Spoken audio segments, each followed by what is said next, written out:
Perfect day for football here in Cincinnati, 66 degrees.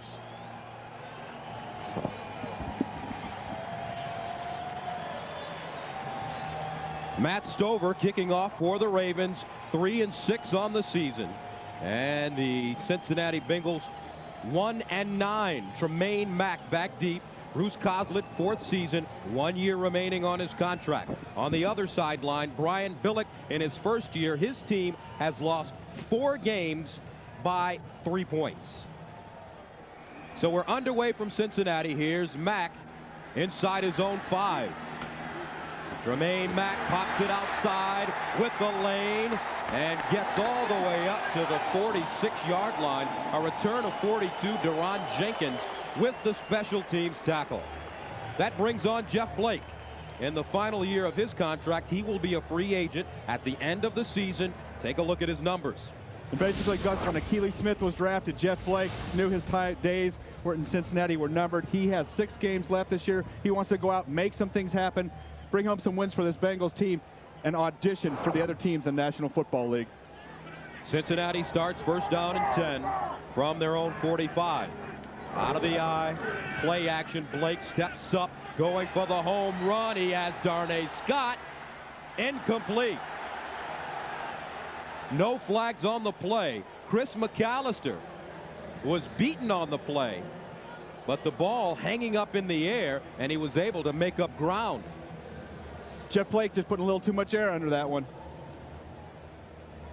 Offensively for the Cincinnati Bengals, let's take a look. They gave up 7 sacks in their 24-14 loss last week to Tennessee. Jones up front, O'Dwyer, Brom, Lewinberg. And the backs and receivers, Corey Dillon, held to only 33 yards rushing last week. Here's Dillon on the draw play with a huge hole. And he gets inside Baltimore territory to the 40. Rod Woodson with the tackle, a gain of 13. Willie Anderson, the starting right tackle for Cincinnati, out of the lineup. Jermaine Stevens replaces him. And one of the things that Corey Dillon hasn't had is a lot of room to run. You see a big hole here. Ravens sinking pass. Corey Dillon, straight ahead runner. Dillon once again changing directions, chopped down in the backfield by Jamie Sharper. Defensively for the Ravens, the #1 defense in the NFL.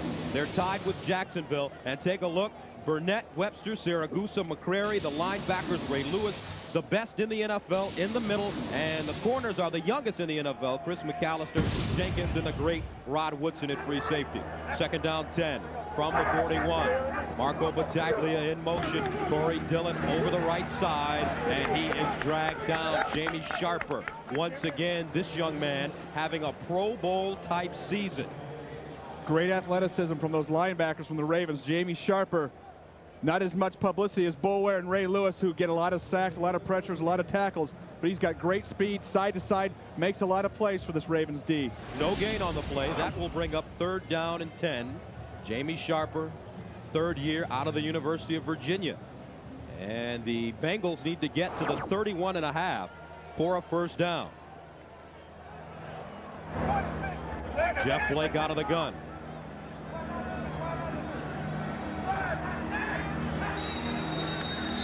Play clock down to 0, and I don't think they got it off in time.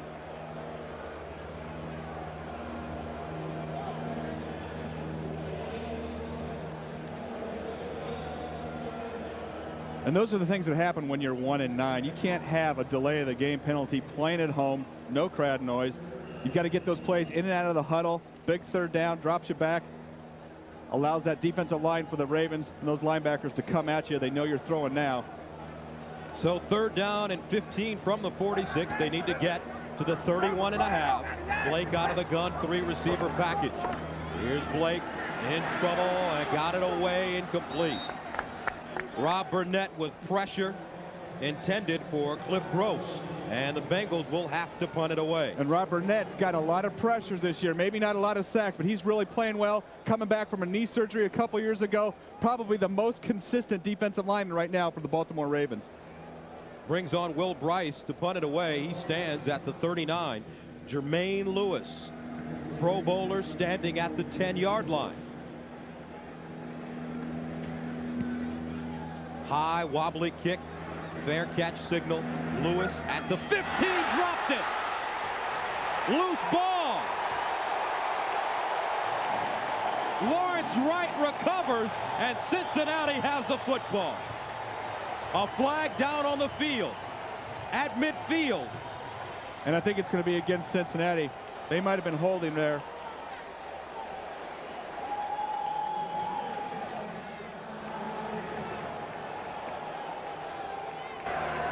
Holding by the kicking team, number 82. 10-yard penalty, repeat, 4th down. That sums up the season for the Cincinnati Bengals. And Bruce Coslet's upset. They just can't get a break, and it's inexcusable to hold on a punt team. Baltimore wasn't even coming with a heavy rush. First, the fumble. And Jermaine Lewis just lets it go right through his hands.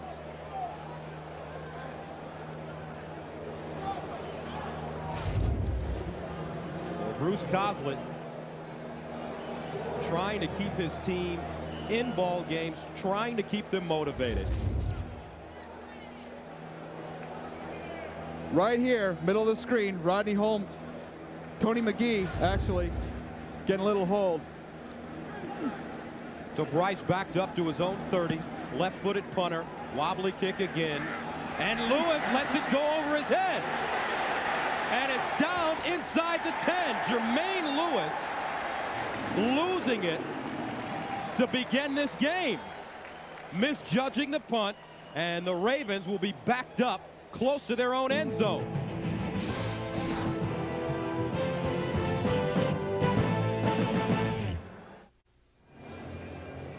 You see Jermaine Lewis trying to field the punt. The ball's going to get back on him a little bit, and he's going to slip. His left foot's going to slip right there. He's not able to regain his footing. The ball hits. It's going to send him back deep. And you see the cutout there. That's usually third base. Aaron Boone, the third baseman for the Cincinnati Reds, plays there. He's probably a lot more accustomed to the field conditions than Jermaine Lewis. First down 10 from the 7. Eric Rett. And Rett keeps going over the 5-yard line.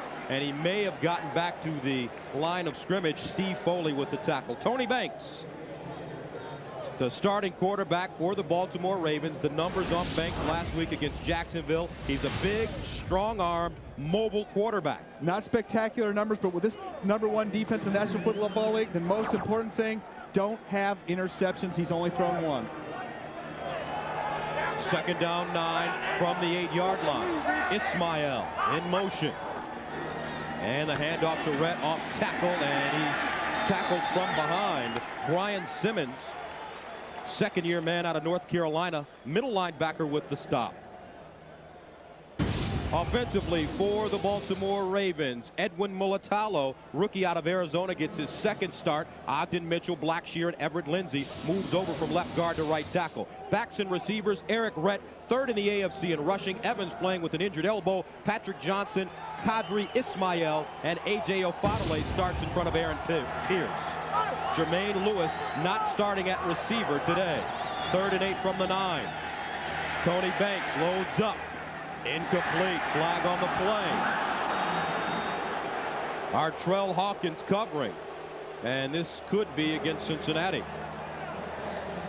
And right at the end of the route there, you saw Patrick Johnson's shoulders come forward. He lost his footing. That usually means that the guy's pushing him from the back. The question is, does the referee see it? Sometimes they think he did. Pass interference, defense, number 27. That's an automatic first down.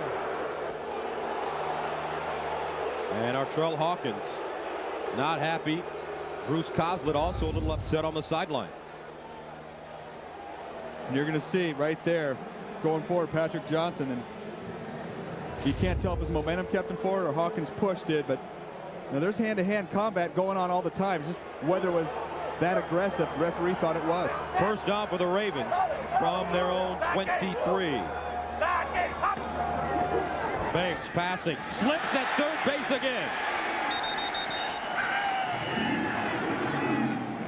Steve Foley covers him up, but they're right on the cutout. And guys, we were down on the field before the game, and it's wet. There hasn't been any rain down here. You're going to see Tony Banks go back and slip right on that third base cutout, usually where there's some dirt. And this field is wet. I talked to the kicker for Cincinnati Bengals, Doug Pelfrey. He says water seeps up from the Ohio River, and even when there's not rain, the field is still slick here in Cincinnati. They lose 5 yards, 2nd and 15 from the 18. Slips again, and he completes it at the 21-yard line. A.J. Ofadale with the reception. Brian Simmons makes the tackle. Defensively for Cincinnati, traditionally, they run a 3-4. Today, they're going to run a 4-3. To start the game, Glenn Steele, Bankston, Oliver Gibson, and John Copeland. The linebackers very young, all in their 2nd year. Foley, Simmons, and Spikes. And in the secondary, Ty Howard, Rodney Heath, 2 new corners, Myron Bell and Corey Hall. 3rd down 12 from the 21. They need to get to the 33 for a 1st down. Banks hit as he let it go. Picked off. Takeo Spikes. Flag, though, at the 16. And usually when there's a flag like that, it's either holding or an illegal touch. It might have hit an offensive lineman from the Ravens first. It would still be an interception, though. And according to the Bengals, they're going to keep it. Illegal touching of a forward pass, offense number 64. The penalty is declined. 1st down. Left guard, Edwin Mulatalo, he didn't do anything right here, but the ball hits him. The ball can't hit your offensive lineman first. It's an illegal touch. The ball still can be intercepted, though. You see it go right off of his helmet. Bounced right off his helmet. That's got to be a terrible feeling as an offensive lineman. Smacked right in the back of the head. And a nice athletic play to catch that ball. Brian Simmons, though, with the pressure on Tony Banks. Bengals take over at the Baltimore 25. Play action. Blake in trouble, dumps it, incomplete. Ball intended for Dillon, who had snuck out of the backfield. Chris McAllister got over to the sideline quickly. And that's something this Bengals team needs to do more of. Get the ball to Corey Dillon in the passing game. He was wide open early. Blake got so much pressure, though. Nobody blocked Mike McCrary. He got back there, disrupted it right now, made Blake throw the ball too soon. A look at some of the scores from around the NFL. Emmitt Smith back for Dallas. They face Arizona. And St. Louis trying to sweep San Francisco. 2nd down 10 from the 25. Battaglia in motion. Play fake, Blake underneath. McGee with the catch. And he is drilled at the 16-yard line by Jamie Sharper. And Tony McGee's another weapon that this Bengals team has just started using in the last couple of weeks, the big tight end. And Jeff Blake actually went to Bruce Kaza when he got reinserted back into the lineup and said, we've got to get our tight ends involved. Tony McGee, Marco Battaglia, they're more athletic, they've got good speed, they can win one-on-one versus linebackers. We've got to get them involved to take some of the pressure off of our wide receivers. 3rd down and 1 from the 16.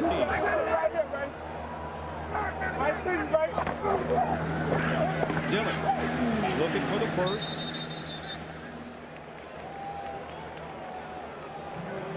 Jamie Sharper with the tackle. The Bengals think they've got it. They've really had problems in short yardage this year. Their offensive line has not got a lot of push up front, not creating a whole lot of holes for Corey Dillon. And the officials want to bring the chains up. And I think they've got it by half a ball from up here.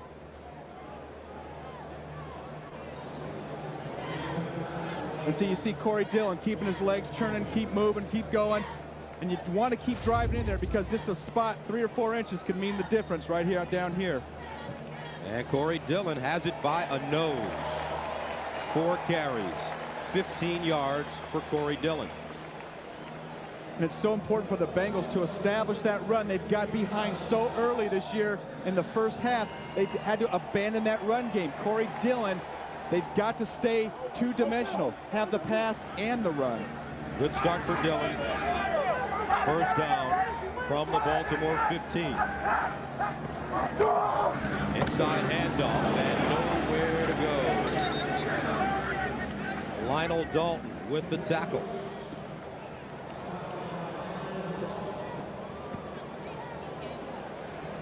The Bengals have been outscored 100-36 this season in the first quarter, and take a look at their red zone offensive numbers. And you've got to come away with touchdowns. You've got to come away with points. And they haven't been as efficient as most other teams in the National Football League at this point. 2nd down and 9 Blake to the sideline, throws a strike. Darnay Scott turns it up, gets out of bounds at the 7-yard line. Dwayne Starks there to push him out of bounds. And Dwayne Starks worried about that deep pass into the corner that the Cincinnati team runs an awful lot. Darnay Scott just ran off about 6 or 7 yards, ran a spot route, just stopped right there. Starks kept retreating. Bengals 3rd down and 2 from the 7.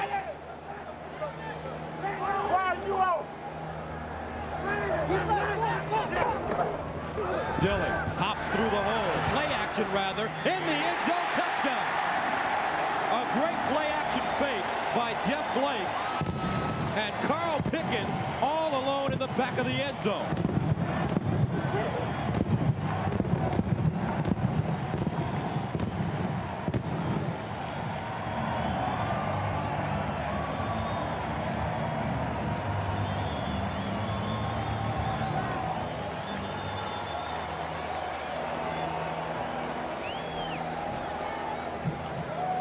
Doug Pelfrey in to attempt the extra point. And it's good.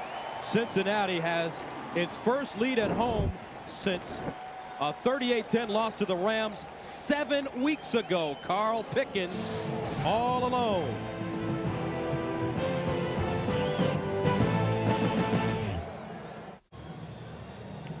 Here you're going to see a zone coverage with the Ravens. Carl Pickens coming up. Once he goes inside, the linebacker Jamie Sharper has him one-on-one. Cuts him off. Pickens, a nice slide. Push the linebacker right by. Come back out. Little trick of the trade. When you're covered, when you're cut off coming across the middle, slide back out. Most of the time, the defense can't recover. Back deep, Qadri Ismail. Make that Jermaine Lewis. Lewis starts from the 10 and up to the 30-yard line. Special teams tackle by Corey Hall. A return of 25 yards, 7:03 to go. First quarter of play, the Bengals up 7-0.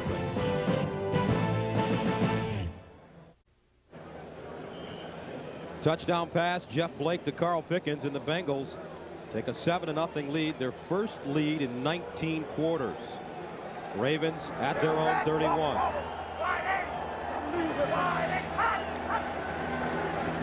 Brent. Eric Redd up to the 35-yard line. Monday on CBS. It's an all-new night of comedy, beginning with The King of Queens, followed by an all-new Ladies' Man. Then Monday's #1 comedy, Everybody Loves Raymond, and an all-new Becker. Plus the new hit drama Family Law, Monday on CBS. 2nd down and 6 from the 35, Synergy Field, Cincinnati, Ohio. An empty Synergy Field. Play action, Banks, plenty of time. And almost picked off again. Brian Simmons had 2 hands on the football. And one of the problems there, Gus, Eric Rett and A.J. Ofadale are out into the flat. You can't have 2 receivers out there. Brings too many defensive guys over. You see them right there in the same area. 2 Ravens receivers. You bring extra coverage out there. That's when interceptions happen. Banks so far 1 of 3. 3rd down and 6 from the 35. They need to get to the 39. Make it the 41 for a first down. Here's Banks under pressure, incomplete. Brian Simmons with pressure. Ball intended for Jermaine Lewis. And Jermaine Lewis coming across. When he feels that blitz, that linebacker, he's got to turn his head around. He's got to be ready for that ball. Tony Banks doesn't have time to throw it. Brian Simmons coming up right now. You've got to be ready with your hot read. Brian Simmons out of North Carolina, 2nd year. A lot of talent at the linebacker position for the Cincinnati Bengals. Kyle Richardson punts it away. Wobbly kick. Tremaine Mack with the fair catch signal at the 20-yard line. 45-yard punt. Back to Cincinnati after this.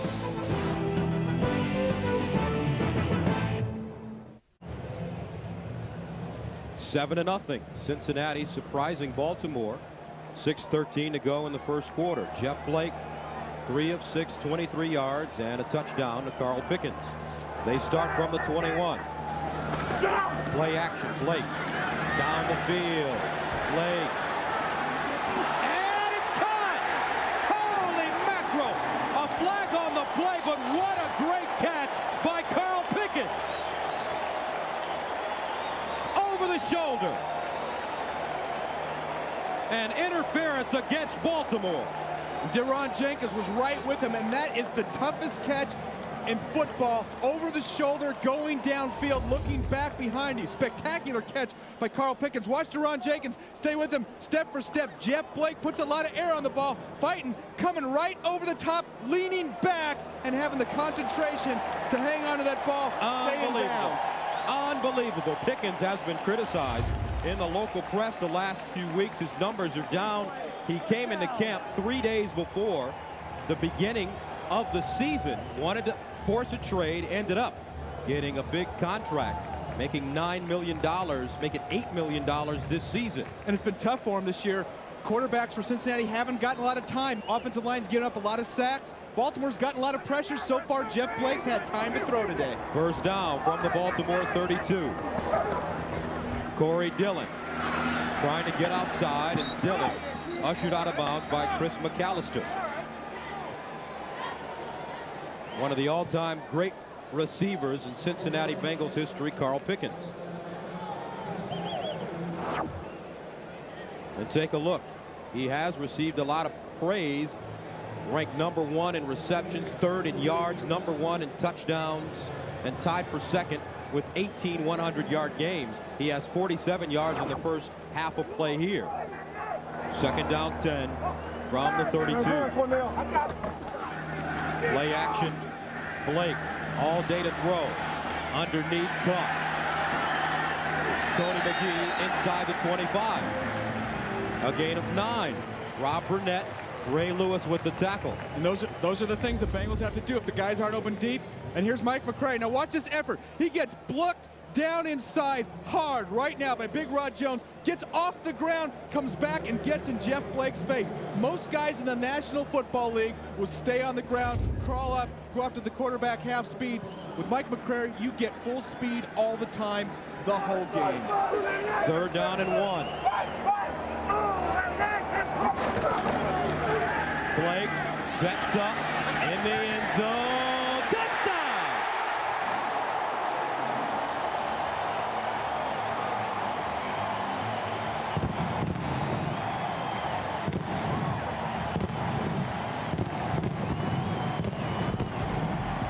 Guess who came to play today? The Bengals. Darnay Scott getting the play action, bringing the safety across the other side of the field. One-on-one with Chris McAllister, the rookie. McAllister was there, but Jeff Blake put the ball right over his head. And the extra point is good. The Ravens defense had given up just 2 touchdowns over the last 3 games. With 4:40 to go in the first quarter, they've given up 2 already. Darnay Scott, 14-0 Cincinnati.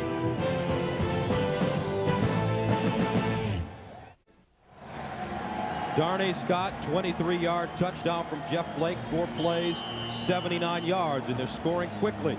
Scott and Pickens really playing good football to start this game. So the Bengals send it away. Harris, Lewis back deep. Here's Jermaine Lewis from the 14. And he slips at the 28-yard line. Corey Hall with the tackle. And here's one more look at the touchdown. And the downfall for the Bengals this year has been pass protection. Watch when Jeff Blake gets back. Look at the opportunity he's going to have to see the receiver, see the field. Look at this. Look at that. There's nobody in space. Watch him step up, make the throw, coming across the field, one-on-one coverage. Darnay Scott and Jeff Blake, when he has time to step into that ball, he's got a strong arm, makes things happen. And it's the first time they've scored 2 touchdowns at home this year. They haven't won a home game in 13 months.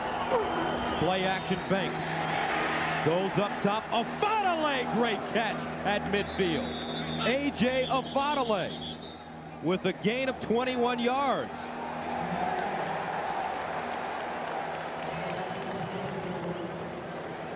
And they say he didn't hold on. Second down. There's the catch right there. And you're going to see the ball hit the ground. You can't use the ground to cover up that ball. That ball hits the ground. It's incomplete. And you're going to see it do that. Just a heck of an effort by A.J. Makes the catch, but he's got to get his arms, his elbows underneath that ball. Right there. Boom. Comes out. Hits the ground. And that's using the ground to trap that ball. Good call. Referee's right on top of that one. So it makes it second down and 10 from the 29. A.J. Afadale, tall, rangy tight end, replacing Aaron Pierce, who's been ineffective for Brian Billick's team. And Brian Billick is challenging this play. When you're down 14-0, you got to take a shot at it, but he's going to lose a timeout right here because I think it's clear that was an incomplete pass.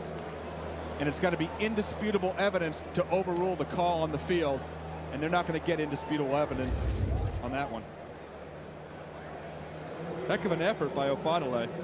And Tony Banks talked about using play action, getting the tight end more involved in their offense, and talked about running some of those corner routes. You know, one of those things, though,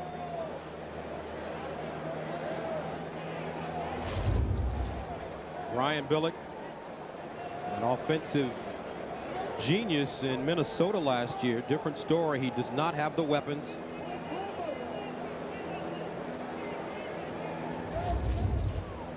And after Afadale hits the ground, it looks like he has it as he goes to the ground, Brent.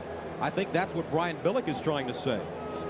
And the ground cannot cause a fumble. And they're going to have to decide if he had possession prior to his knee hitting the ground. He eventually brought that ball down and it hit the ground.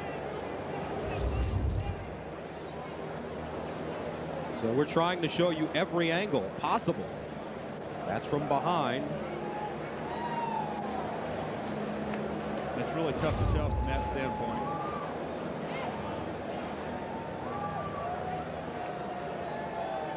What do you think of replay so far? Well, I think it's been nice to overrule the huge calls, and I think it's worked effectively. Not every call is going to be perfect, but as a player, you put in all this time in the offseason. You work hard. You want the calls as correct as you can get them. And I think what they're trying to decide here is, did Afadale have possession of the ball? Was it a catch when his knee hit the ground?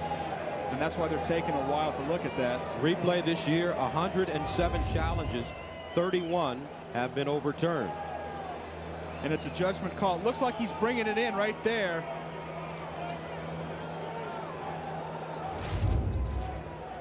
Remember, it's got to be indisputable evidence to overrule the call on the field.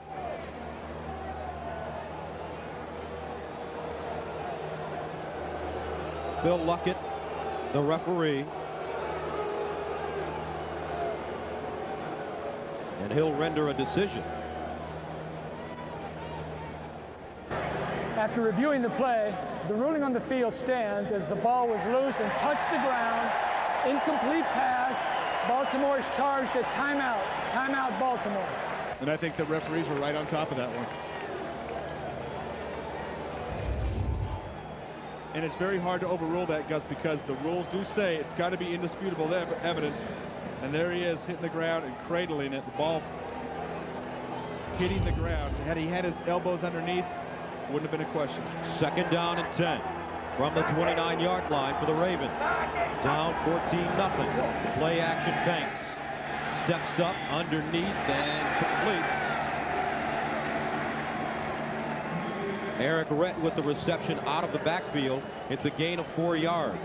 This Baltimore offense isn't really a catch-up style of offense. They've got to be patient right here, not try to bite off too much. They're down 14-0, and if you don't think that's huge for Cincinnati, they've been outscored, get this, 209 to 59 in the first half this year. They've been playing from behind all year. Jermaine Lewis lines up in the slot at the top of your screen. Third down and 6 from the 33. Short drop, Banks. There's Lewis with the catch. I don't think he had enough. It depends on the spot.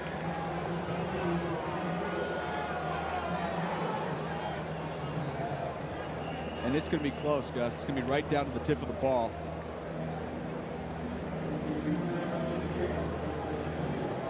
You can make a judgment yourself. He may have it.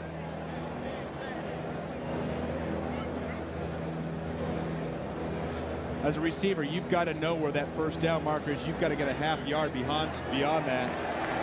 And it's little things. He's short. It's little things like that. You've got to know where that first down is. You're running a spot route on third down. You've got to get a yard beyond that first down mark. It's not like you've got to get 14 or 15 yards. We're just talking about a few yards. And the Cincinnati fans getting into this football game. Kyle Richardson will punt. Craig Yeast back deep. He stands at the 21. First punt for Richardson, 44 yards. There's Yeast, a rookie out of Kentucky.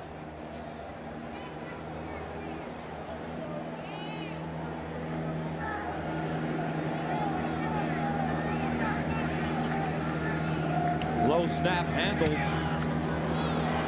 Short kick. And it takes a Baltimore bounce. All the way down to the 6-yard line. A 55-yard punt for Kyle Richardson.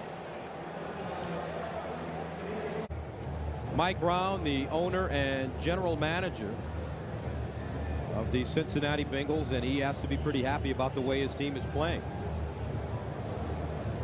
And he's been under siege in the paper lately. A couple editorials, people asking him to step down as general manager of the Bengals. First down and 10 from the 7-yard line for Cincinnati. And broken up. Rod Woodson stepped in there, batted away the football. Carl Pickens, the intended receiver. And Deron Jenkins right there saying you guys are lucky because Rod Woodson makes that interception 7 out of 10 times, and that's a touchdown. And Deron Jenkins has played some great ball this year, withstood a couple of first-round draft picks the last couple of years. Jeff Blake, 6 of 10, already 100 yards. Faced with second down and 10 from the 7. Dillon. And Dillon dragged down at the 8-yard line. Rod Woodson in on the play. And scores from around the NFL. Washington leading the Giants. Dallas on top of Arizona. And St. Louis leading San Francisco on the road. And when you start talking about league MVPs, you have to talk about Kurt Warner and also a guy in Indianapolis by the name of Peyton Manning. Well, I think you got it pegged. I think it's going to come down to either of those quarterbacks, and both guys at this point would be a spectacular choice. Outstanding seasons. Indianapolis big over Philly today. 3rd and 9 from the 8. Jeff Blake out of his own end zone. Over the middle, knocked away. Deron Jenkins, the often picked on defensive back, makes a play there. And like we said, he's withstood a couple of first-round draft choices to stay in the starting lineup. Chris McAllister on the other side. Dwayne Stark's the nickel guy. You see him come across. Great job sticking with his receiver. So Bryce will line up in the back of his own end zone. There's Deron. Sends it away. Lewis from midfield. Jermaine Lewis splits the defense and gets to the 35. 42-yard punt, a 16-yard return. So the Ravens get ideal field position, trailing 14-0. And the standings in the AFC Central: Jacksonville will play New Orleans tonight. Tennessee beating Pittsburgh at home. Cleveland losing today to Carolina at home. I really think that Cleveland beating the Pittsburgh last week is going to send the Steelers into a spiral. They didn't come out on top today, and that can really set your season back, losing to an expansion team. So the Ravens with the football at the 34-yard line of Cincinnati last week against Jacksonville during their 6-3 loss. Their average starting field position was their 19-yard line. And we talked about their style of offense. They haven't been throwing it down the field that much. They've been pounding at people with Eric Rhett. They got to get Rhett involved here right now.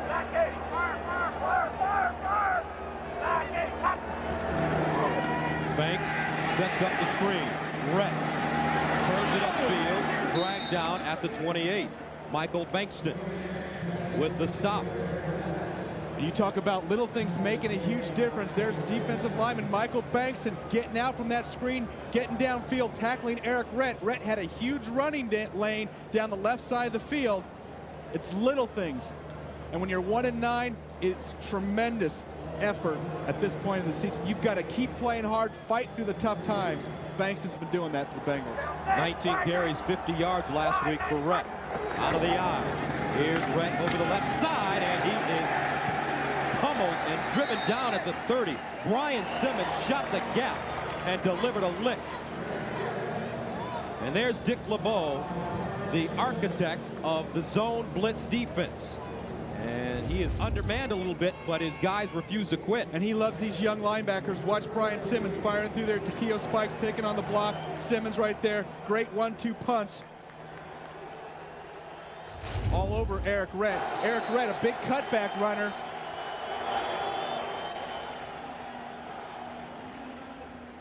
And Cincinnati calls a timeout. This will be a 30-second timeout.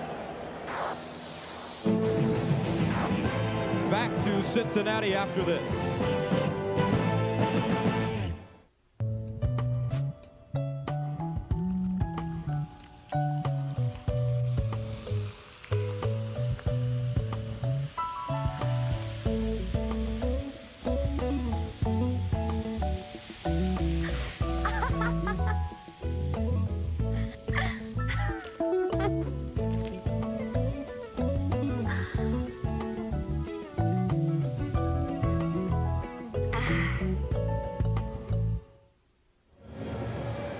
Fourteen to nothing. Bengals lead the Ravens. That's Marvin Lewis, the defensive coordinator for the Ravens. His defense tied with Jacksonville for the #1 spot. These two men, Dick LeBeau, the defensive coordinator for Cincinnati, were on the same staff in Pittsburgh, along with Dom Capers. Exactly. You beat me to the punch. Third down and 3 from the 28. Rhett goes down. Flags on the play. John Copeland. And when you see guys get across that side that quickly, usually there's an offside. Might have jumped the count. I didn't see it right there. John Copeland getting penetration right now. And he really results in a first down. And that's what they called offsides.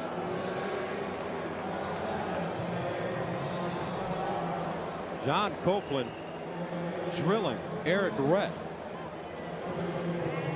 All for naught, though. 4 penalties, 34 yards against the Bengals. First down from the 23. Out of the backfield, Rhett with running room. Eric Rhett lowers his head, gets inside the 15-yard line. Ty Howard with the tackle. And another first down for Baltimore. And that should take us to the end of the quarter.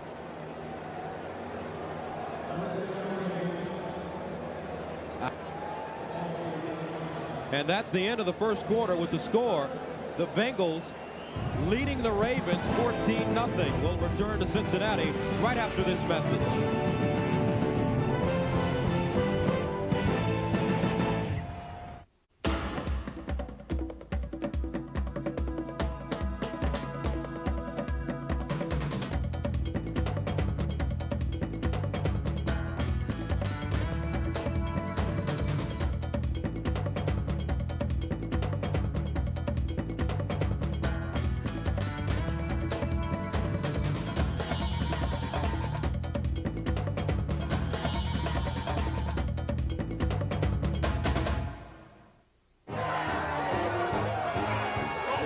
When it's really cold outside and you get that craving for something really hot, remember Wendy's Spicy Chicken Sandwich. It's seasoned with Dave's own blend of pepper and spices. And they make nifty hand warmers. Now through Wednesday at Zales, save an extra $300 to $500 on a limited collection of jewelry. This 10-carat diamond bracelet is now just $16.99. Extra savings now through Wednesday at Zales and Zales.com. We've got a couple nice SUVs, a new convertible, some minivans. The crooks hide the cars behind boxes and smuggle them out of the country. You can be out here all day and not find one. One day we got 17. By making it hard for car thieves to do business, we're making it cheaper for you to do business with us. You're in good hands with Allstate. Mine. Monday, there's nothing like having house guests for Thanksgiving. I must have missed the family meeting where all this was decided. Great talk. We make various paper products. Looking at a big fan right here. Games. Here they are, and they won't let me play. And lots of surprises. The King of Queens. How naked? Any nakeder, and I'd have seen organs. An all-new episode, CBS Monday. A.J. Afadale making his first start at tight end this season, limping into the locker room. We'll get you caught up on his injury when we have information.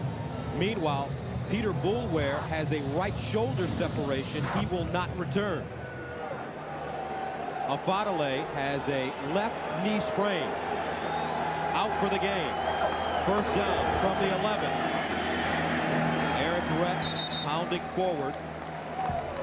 Gets to the 8. Michael Bankston in on the play. And I like the way Baltimore hasn't panicked yet. You've seen him be patient in this drive.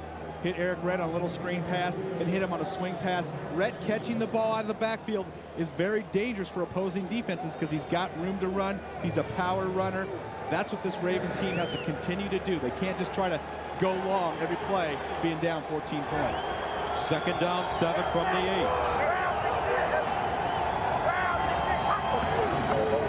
Rett again.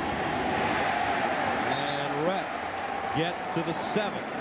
Brian Simmons, the linebacker, with the stop.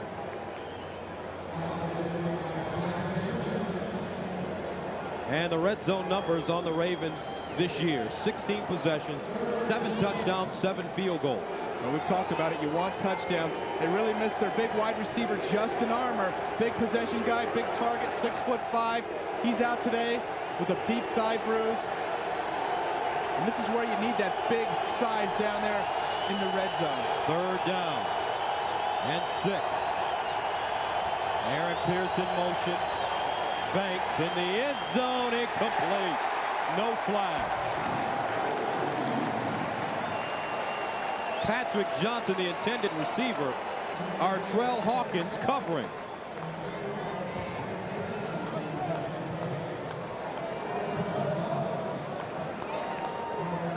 And with the field position that the Ravens had after that punt, this is a win for Cincinnati and their defense. Hold them to 3 points. Get that ball back, that explosive offense today. Matt Stover, 23-yarder last week. This from 25 yards out. It's up and good. 13:35 to go, second quarter of play. 14-3 Cincinnati. Cincinnati on top, 14-3. Second quarter of play. Bengals scoring pretty easily. A touchdown to Carl Pickens and also a touchdown to Darnay Scott. And Stover with a 25-yard field goal. That's where we are here in Synergy Field.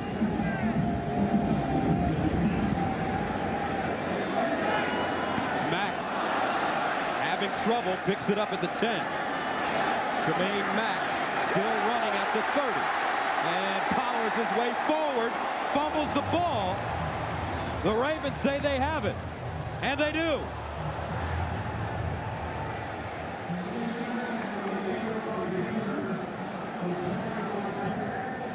Kim Herring picking up the football.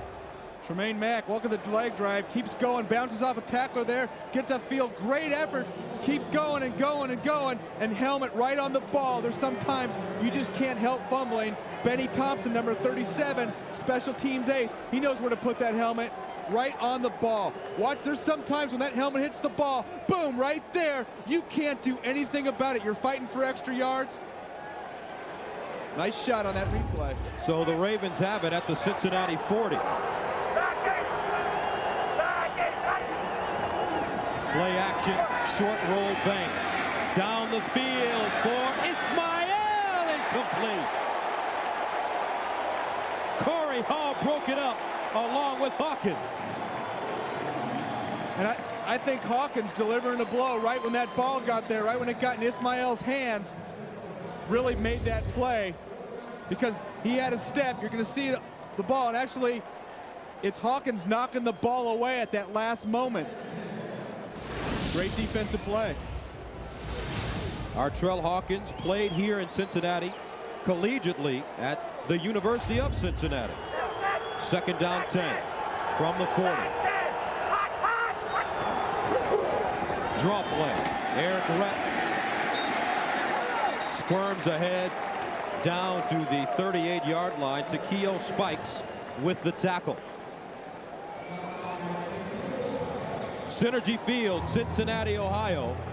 AFC Central battle between the Ravens and the Bengals. 14-3 the score. Gus Johnson along with Brent Jones. Jeff Blake hit Carl Pickens with a 7-yard touchdown early, followed by a 23-yarder to Darnay Scott. Matt Stover has a 25-yard field goal for the Ravens. Third down 8 from the 38. Underneath, caught. Patrick Johnson with the reception, short of the first down.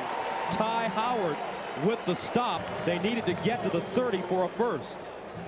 And you know, I'm just not a big fan of that underneath route on 3rd and 8, running a 4-yard route and hoping your receiver gets the extra yardage with man-to-man coverage. You're going to see Tony Banks step back right here, throw it underneath. Let's get past that first down mark. You need first downs to keep that drive alive. The ball's a little low, a little behind him. There's no way you're going to be able to get upfield. Ravens going forward on 4th down. Oh, now that's aggressive at this point. They need 3. And that would be a 50-yard field goal. You know, they had the opportunity to kick a 52-yarder last week to tie Jacksonville. Coach Billick didn't feel like going for it. And the play clock ran out. And now the Ravens send the punting unit onto the field. So they took an intentional penalty to move the ball back further, giving Kyle Richardson more room. And it would have been about a 50-yard field goal. And if you're going to take an intentional penalty like that, get the offense up to the ball, give a little hard count, you know, maybe even twitch your hand a little bit, try to get those Bengals to jump offside, get the first down. Don't just stand in the huddle. Matt Stover not given the opportunity, no confidence in him.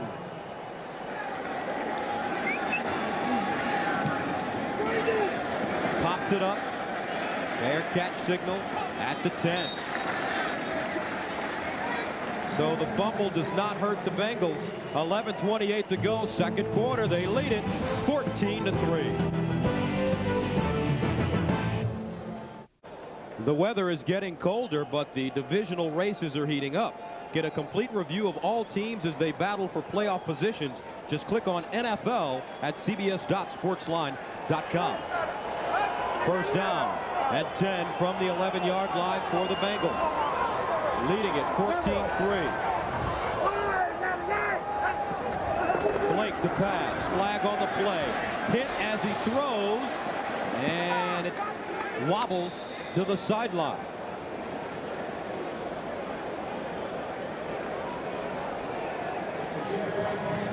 And the flag going against Cincinnati.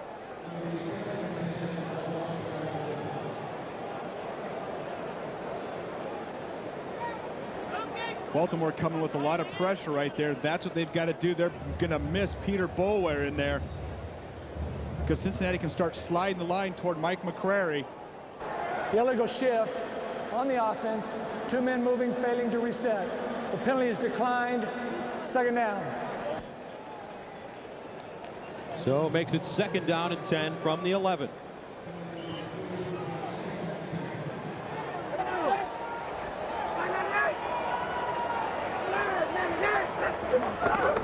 Blake, pitch, and it's caught. Willie Jackson, the 3rd receiver, with the grab, and he's forced down by Deron Jenkins. Washington beating the Giants. Remember, they scored 50 points against the Giants earlier this season, and Michael Strahan and company saying they will seek revenge. Dallas still on top of Arizona. Third down 6 from the 15. First down marker at the 21. Jeff Blake sprints out. It is Incomplete. Dwayne Starks was there, covering Craig Yeast.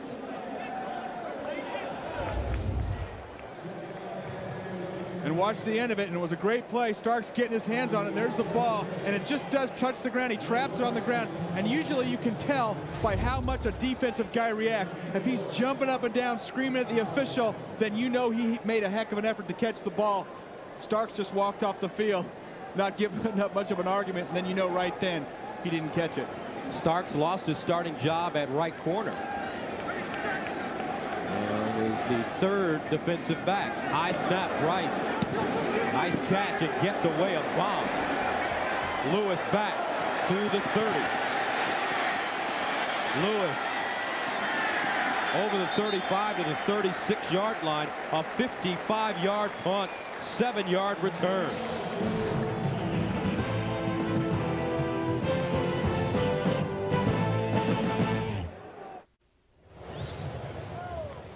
.10:28 to go in the second quarter. Bengals lead at 14-3. Gus Johnson along with Brent Jones, Synergy Field in Cincinnati, and the quarterback comparison. And the big difference there is the time to throw the ball. Jeff Blake's had a lot more time against his #1 defense today. First down from the 37 for the Ravens. Banks in trouble again, and he's sacked at the 29-yard line. Oliver Gibson, the nose guard. Oliver Gibson, one of the bright spots for this Bengals defense this year, and there hasn't been a whole lot of them. Watch them there coming up the middle. Pressure coming. You got to keep those legs driving, and you stay right in there. Force your offensive lineman right into the quarterback and tackle him. And I think it's surprising the Ravens a little bit, the pressure the Cincinnati defense has put on Tony Banks. They lose 8 yards. 2nd and 18 from the 29. The pitch. Rhett stumbling. Stood up. Driven backwards. Raynard Wilson. And this Cincinnati defense, this Cincinnati ball club, playing with renewed enthusiasm. And I think that renewed enthusiasm comes from actually being ahead. This defense hasn't played from the lead almost this whole year. Now, big part of that, it's their fault, but they've given up big plays early. The offense has been inept early. But now playing with the lead, they can be more aggressive, start penetrating. They know Baltimore's not a big catch-up style offense. They can go after Tony Banks. 3rd down, 19 from the 28. Banks under pressure. Sidesteps. Banks drilled and incomplete. Black jerseys everywhere. Takeo Spikes leveled him. And he nailed a spike right into Tony Banks' chest. Tony Banks doing a nice job of just eluding the rush. You're going to see him actually roll right, elude the rush, step up here, give full chest after the throw. Boom! Takeo Spikes putting his helmet right on his chest. And that's the kind of shot you love as a linebacker, hitting the quarterback right between the numbers. Willie Jackson, Craig Yeast back deep. Yeast fumbles. And it's recovered by the Bengals. Willie Jackson jumped on it, a 53-yard punt. And how about Billy Davis getting down there, wide receiver, making the hit, timing it out just perfect. Back to Cincinnati after this. The Cincinnati defense leading the way. Bengals lead at 14-3, and they have confused and frustrated the Baltimore Ravens offense. Bengals take over at their own 13-yard line. Out of the offset eye, here comes a blitz. Corey Dillon with a hold. Stutter step up to the 25-yard line. Chris McAllister, the rookie, with the tackle. It's a gain of 12. And watch number 60, Rod Jones, the left tackle. He's going to pull.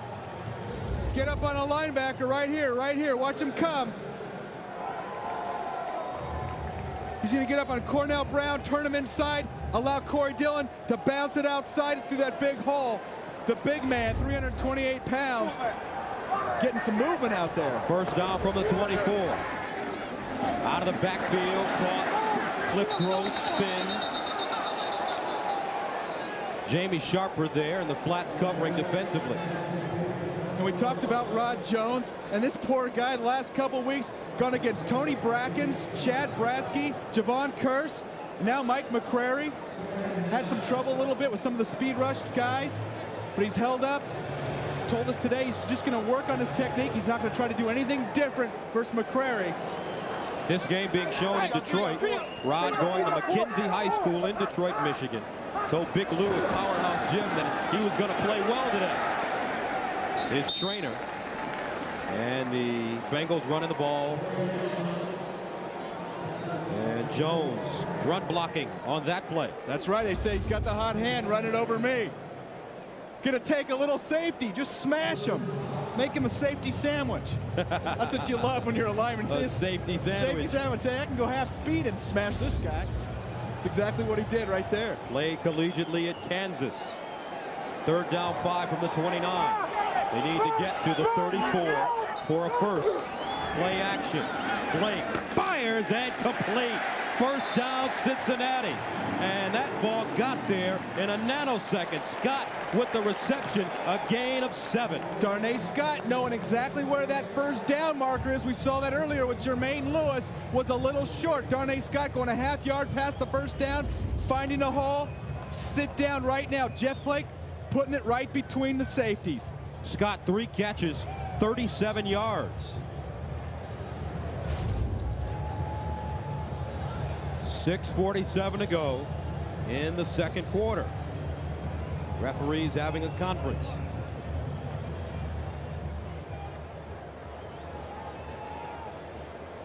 No flags on the field, so I don't know what they're having a conference about. We'll find out here. Prior to the snap, the whistle was blown for a timeout. We will replay 3rd down. Oh. Wow.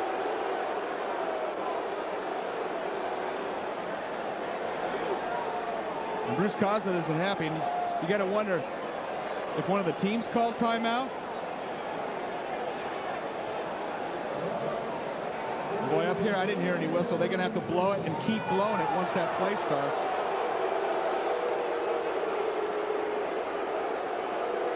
It's not like there's a whole lot of crowd noise in this stadium. There is now, though, after that call.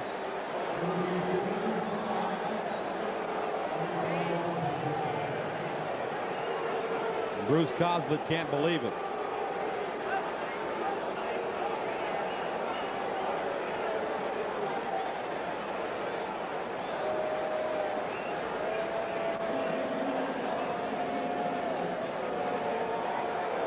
So the Bengals will have to do it over again.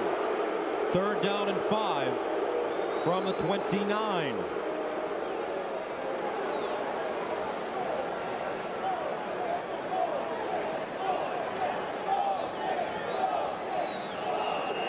And like I said, usually when you call timeout, that whistle blows, blows, and blows. They don't let the play go all the way through like it just did. 2 receivers at the top of your screen. Yeast in motion. Blake. Over the middle, incomplete. Intended for Yeast, broken up by Deron Jenkins. And the fans in Cincinnati don't appreciate that sequence. Coslett says that Yeast was held. And Deron Jenkins all over Yeast. You're going to see Jeff Blake break the pocket right here and throw back. That ball hangs out in the air a little bit. I think Deron Jenkins makes a nice job. He gets his hand in there. I didn't see any holding at all. Bryce at the 14. And Jermaine Lewis back at the 25. High spiraling kick. Lewis back. Fields it at the 15. Jermaine Lewis changes direction. Dragged down at the 21. A 55-yard punt. Damon Griffin with the special teams tackle.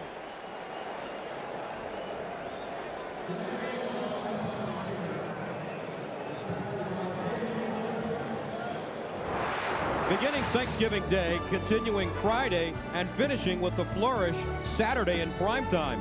Ice Wars returns to CBS. you can say welcome home to many of your Olympic favorites, including Christy Yamaguchi, Brian Boitano, and Tara Lipinski, as they light up the ice in 3 special telecasts. First down from the 22. Play action. Banks under pressure.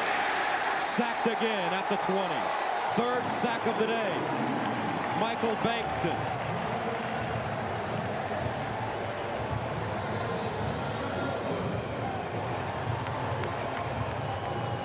Bankston and Copeland getting a lot of pressure. You see Tony Banks, he's made a move now a couple times, Gus. It's very dangerous. You see him move his arm over the top of the defender with the ball.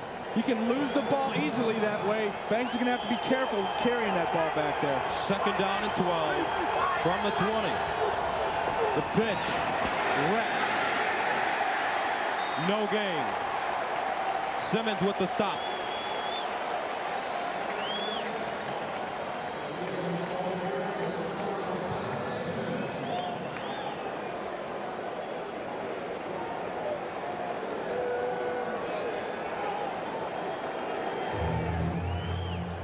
Now on the timeout play, according to the officials, the back judge thought that he heard a timeout, and that's why a timeout was signaled after Cincinnati picked up the first down. Neither team was charged with a timeout. Banks rolls out of the pocket, underneath, caught! Patrick Johnson with the grab at the 45-yard line, a gain of 25. And you want to know why Tony Banks is in there. He's going to roll right across the field, throw the ball back across the field to Johnson, and just fire the ball. And there's not a lot of quarterbacks that can make that catch. And Johnson does a great job coming flat across the field. Watch this roll out to his right, throwing it back across field. You see interceptions so many times because there's not enough juice on the ball. Tony Banks has that strong arm, gets it in there. Ravens with room at the 45. Banks to the sideline. Johnson another grab at midfield, and he's taken down by Rodney Heath. And Gus, we've talked to Tony Banks a couple weeks now, and I really sense a new maturity. He really seems like he's learning. He's studying more. Matt Cavanaugh's done a great job working with his mechanics, telling him he needs to bring the whole thing. He's got to have some huddle presence. He's got to be able to recognize defenses at the line of scrimmage, not make mistakes, not force the ball. 2nd down and 4. Banks underneath and caught by Greg DeLong, the backup tight end, for a gain of 8 and a first down. So right now, Tony Banks starting to get in rhythm. He's pitching it pretty well, Brent. And he told us today he was going to have the opportunity to audible more. The coach Billick was going to open up the offense a little more, give him some more free reign out there. He felt very confident. And there's Matt Cavanaugh discussing with Brian Billick some of the plays on the sideline. Cavanaugh done a great job really helping Tony Banks mature. First down from the 43. Brent off tackle, and he gets to the 41-yard line. Kimo von Oelhoffen with the stop. Tonight on 60 Minutes, is Cancun more of a haven for cocaine coming into the United States than it is for tourists coming from the United States? Tonight on 60 Minutes. 2 minutes, 56 seconds to go in the second quarter of play. The Bengals lead the Ravens 14-3. Baltimore driving. 2nd and 8 from the 41.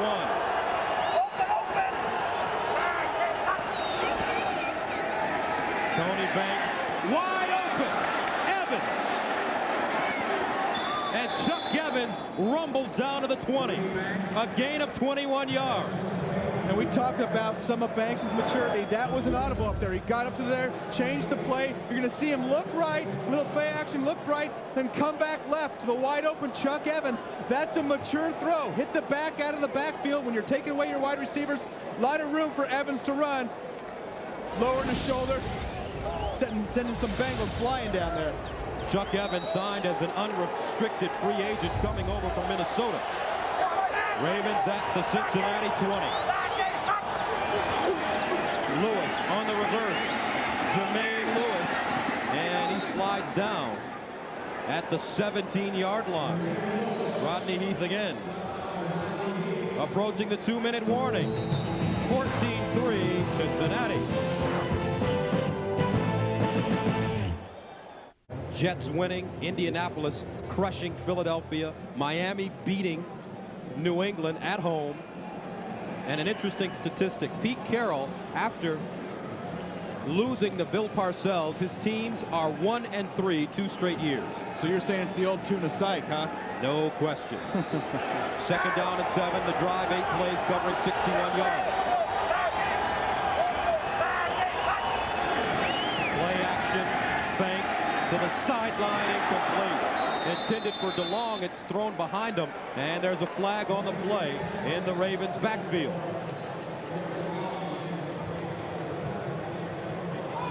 And illegal contact called against Cincinnati. Boy, what a break for the Ravens. And we've seen that called a lot more this year. Hands getting up under the chin into the face mask. Illegal hands to the face, defense, number 99. That's a 5-yard penalty with an automatic first down. 99 is Oliver Gibson. Oliver Gibson inside, getting on Jeff Mitchell right there. You're going to see his head snap back. Oliver Gibson getting his hands up underneath the face mask, into his face. And we've seen that called 3 or 4 times this year. Referees are on top of that. 5 penalties, 39 yards for the Bengals. First down from the 12. Banks underneath, caught.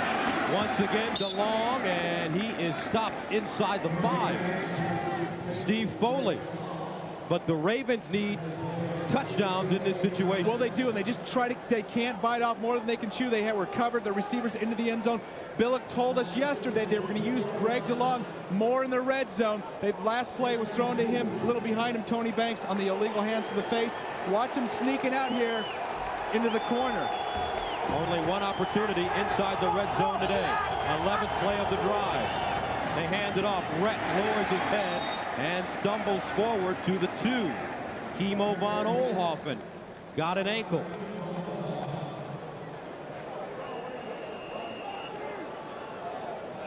And the timeouts remaining. Baltimore and Cincinnati both with 2. You see Eric Rhett looking up at the screen, seeing who made that tackle. And I don't think he could pronounce von Oelhoffen's name, even if he did know who made it. Short.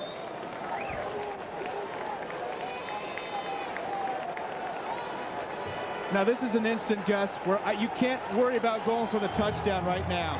You can't worry about going for the touchdown. I think you slam Eric Rhett right up in there. He's been a big part of your offense this year. They've been a smash-mouth, running game type of team. They got to take 2 shots at getting that half yard. And the fans starting to root on the defense here in the Queen City. 3rd and inches. Play action. Banks in the end zone. Touchdown, Baltimore. DeLong wide open. Well, we missed the DeLong play by 1, but we talked about him going to the corner, sneaking out there, and that's the time to call it. 3rd and 1, play action. The Bengals were thinking what I was thinking, just going to see Eric Rhett pound it right up there inside right now. The second tight end, you lose track of the second tight end there in the red zone. DeLong only 6 catches on the season coming into this game, his first touchdown of the year, and the extra point is good. 54 seconds remaining in the first half. 14-10 Cincinnati. And this is what you have when you have an Eric Rhett. You get great play action. Watch Tony Banks sell this play action. Rhett with his arms wrapped up, tight end going right to the corner, nobody home.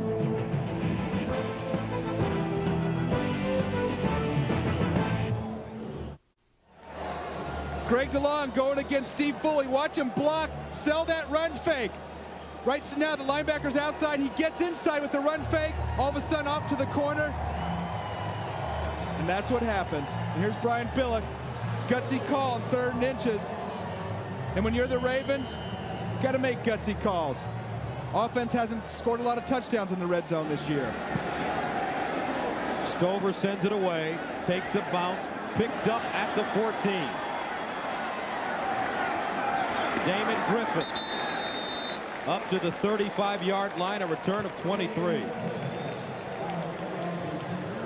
Coming up on the NASDAQ halftime report, Jim, Craig, Randy, and Jerry will get you caught up on all the scores and highlights. That's all coming up on the NASDAQ halftime report. And Gus, that was a key return right there, because with 47 seconds left in the half, if you don't get the ball across the 30, usually most teams will just kill it. Getting the ball up to the 36-yard line, you've got a chance. You've got some decent field position, couple timeouts left. I think the Bengals are going for it. From the 36, Blake out of the shotgun. Blake dumps it off.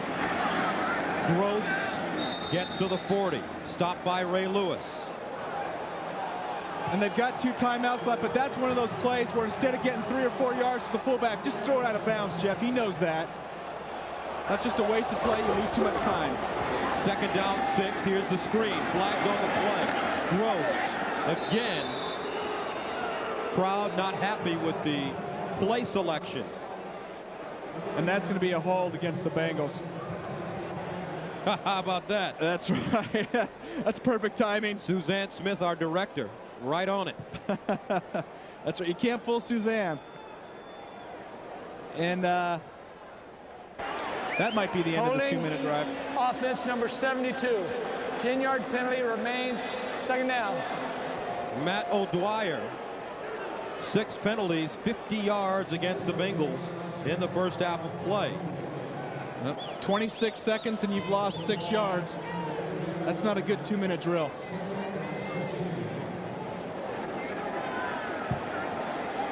Bengals still going for it. Blake lines up in the gun once again. Pickens at the top, Scott at the bottom. Blake steps up, throwing on the run, and he has a man, Willie Jackson, and it gets out of bounds. With 14 to go, a pickup of 19. Nice heads up by Willie Jackson, getting out of bounds, knowing he got to get toward the sideline. How many times do you see receivers try to get upfield and get a couple extra yards and get tackled in bounds? It's Jeff Blake, gets rid of the ball just before the line of scrimmage when Willie Jackson running a crossing route. Where do they have to get to, Brent, to get into Pelfrey's range? I think Pelfrey's good from right around the 50 range, so they've got to get down to about that 33-yard line. From the 49. Blake under pressure, flushed out. Flags on the play. Down the field. Scott wide open. Broken up at the last moment. Great recovery by Dwayne Starks. But there is a flag at the 37. And there is a flag, and Dwayne Starks was lucky that he got back. That ball floated just a little bit. And it's against Baltimore. And they're going to be holding in the secondary. And they're lucky that Jeff Blake saw Scott late, because that was a touchdown. Scott was 10 yards by everybody. Holding of an eligible receiver. Defense number 25. That's a 5-yard penalty with an automatic. 1st down. And I don't know how Darnay Scott gets this open, but he has to come back and wait for the ball. And at that point, Dwayne Starks doesn't even turn, just throws his hands up there. And Bruce Coslett so close, yet so far away. So with 4 seconds remaining in the first half of play, the Bengals have to throw it up.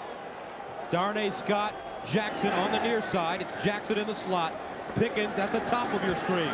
Here's Jeff Blake. He's got a great arm. He's got the arm, he's right. Just flips it into the end zone, and it's out of the back of the end zone.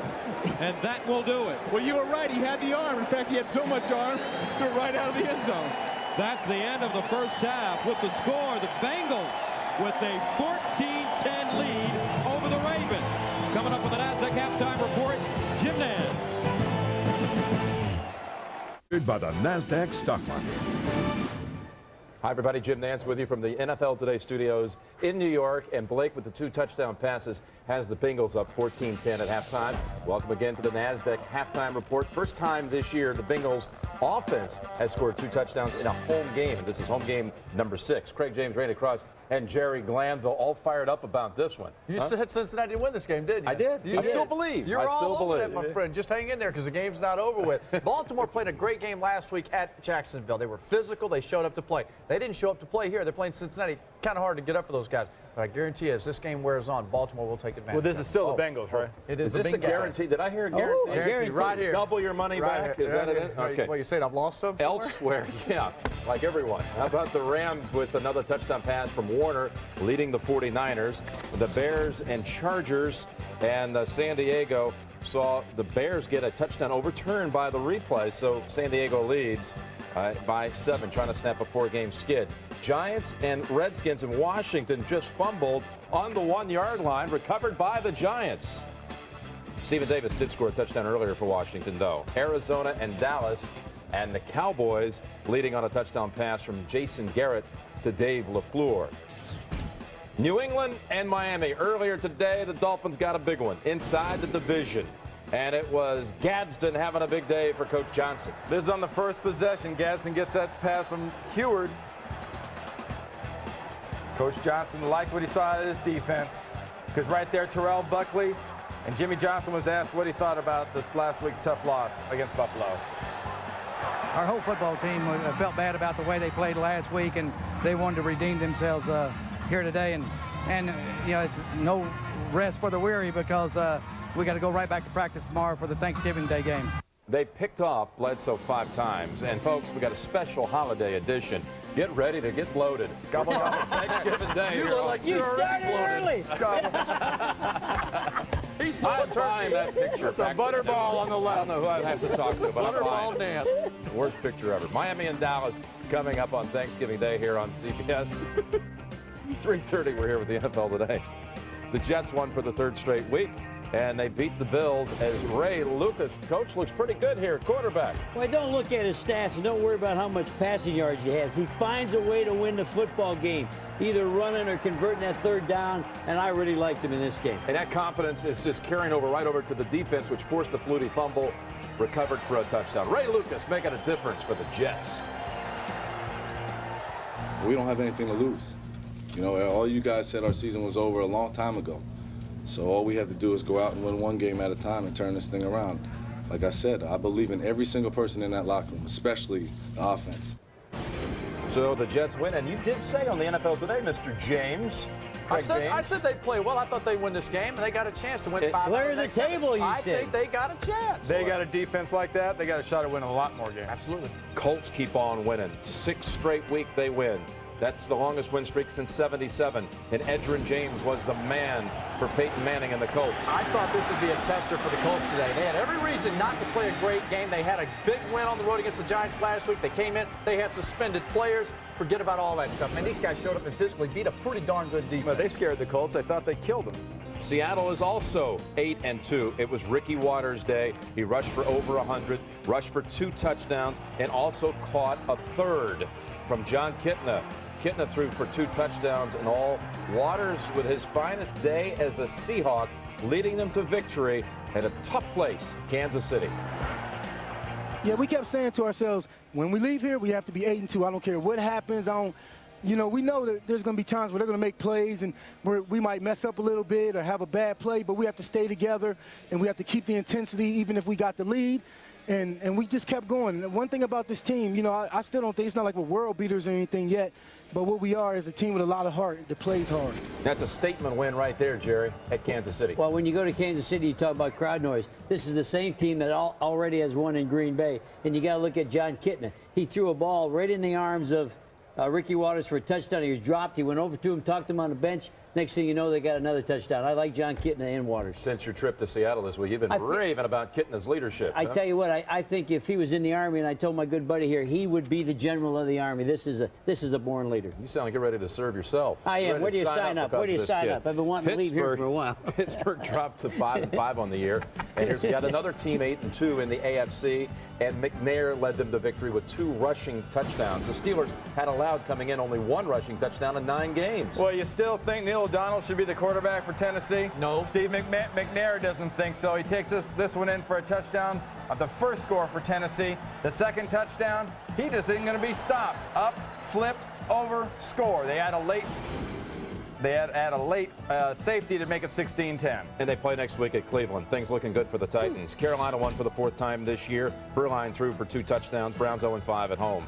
Detroit falls to 6-4. Favre over 300 yards today and a touchdown pass. And Tampa won with a defensive touchdown, a fumble or an interception returned by Donnie Abraham, their only touchdown, and Martin Gramatica is just automatica as he kicked 4 field goals, 2 of them from 50 yards and beyond. Bucks have won 3 in a row. Second half's coming up. One more look at Jeff Blake and a touchdown in the first half. CBS Sports presentation of the NASDAQ Halftime Report is sponsored by the NASDAQ Stock Market. Ravens 14-10. Gus Johnson along with Brent Jones. The first half, the Bengals played with enthusiasm on the football field, offensively and defensively. And on offense, they were led by Jeff Blake. Well, I think Jeff Blake has been the story of this first half. He's got great protection, allowing those big play wide receivers, Carl Pickens, Darnay Scott, to get into the flow of the game. When he's got time to stand back there like that and step into the pass, these wide receivers are going to win every time. Nice little play action here, Corey Dillon. Blake with all day coming back across.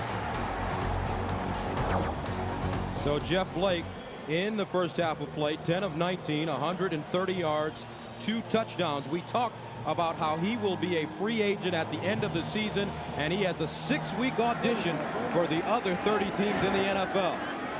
Ravens start. Lewis from his own goal line. Stutter step, knocked backwards at the 16-yard line. Special teams tackle made by Renard Wilson. And the statistics in the first half. And you see the Bengals 161 total yards. Maybe that's not a whole bunch, but against the #1 defense in the National Football League, it sure is.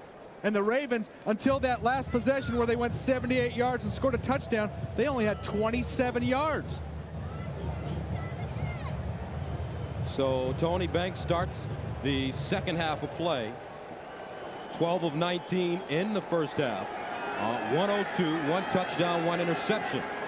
They start from the 18-yard line.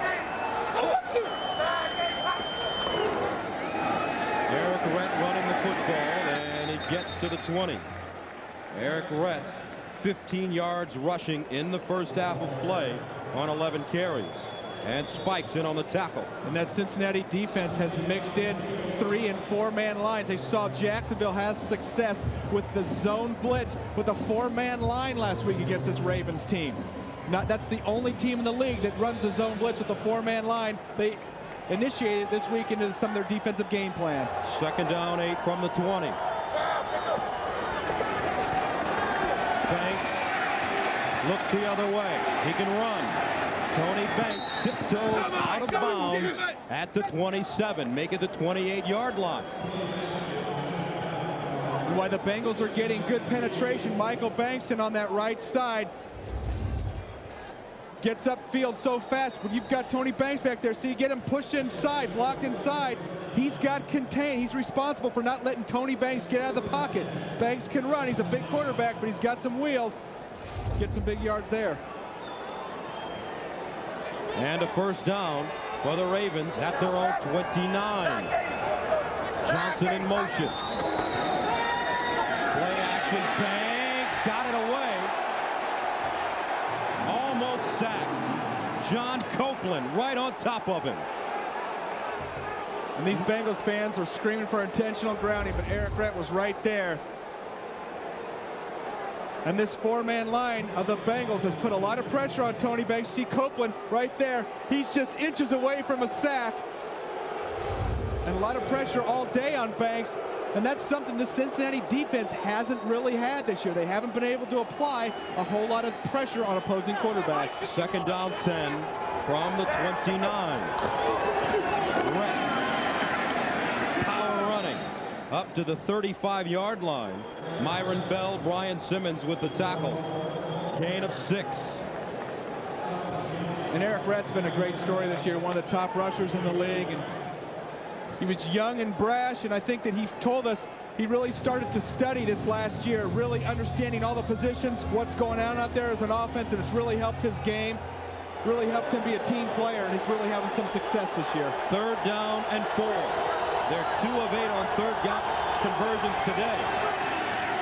Banks fires down the field. Lewis, incomplete, and here come the flag.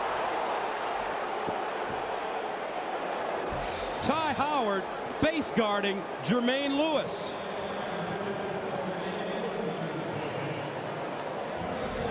And Jermaine Lewis was open right away. That ball hung up a little bit. Pass interference, defense, number 20. That's an automatic 1st down.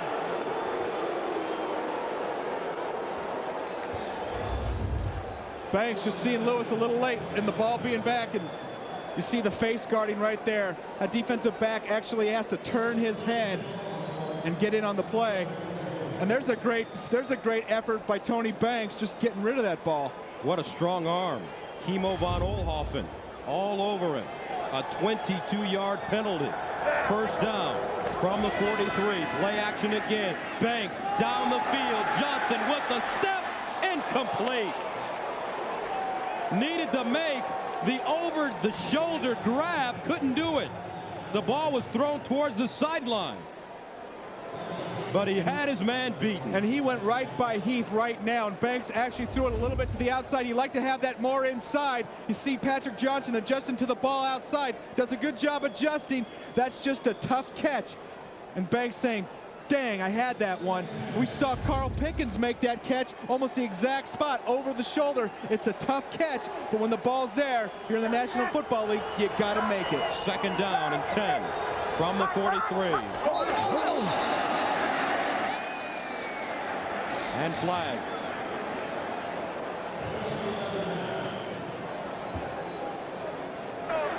Prior to the snap, false start offense, number 61. 5-yard penalty remains. 2nd down. Everett Lindsey. Many great rivalries are being played today, and NFL.com is spotlighting the most memorable moments in the history of these matchups. New England at Miami, Pittsburgh, and the old Houston Oilers, now in Tennessee. Banks under pressure, slung down. Steve Foley, 4th sack of the day for the Cincinnati defense. Steve Foley getting great pressure. You're going to see him come right around the corner. He's going to come right out of your screen on the left. You see Banks, little movement play going away. Watch Steve Foley grab Banks' jersey. Great hand strength. Brings him down with his fingers. And Tony Banks is not a small quarterback. Watch Foley just grab that jersey, hang on for dear life, and rip him to the ground. 3rd down and 22. They lost 7 on the last play. They need to get to the 33 for a 1st down. Banks. And Banks sacked again. Lost the ball. Turnover. Renard Wilson slapped it out of his hand.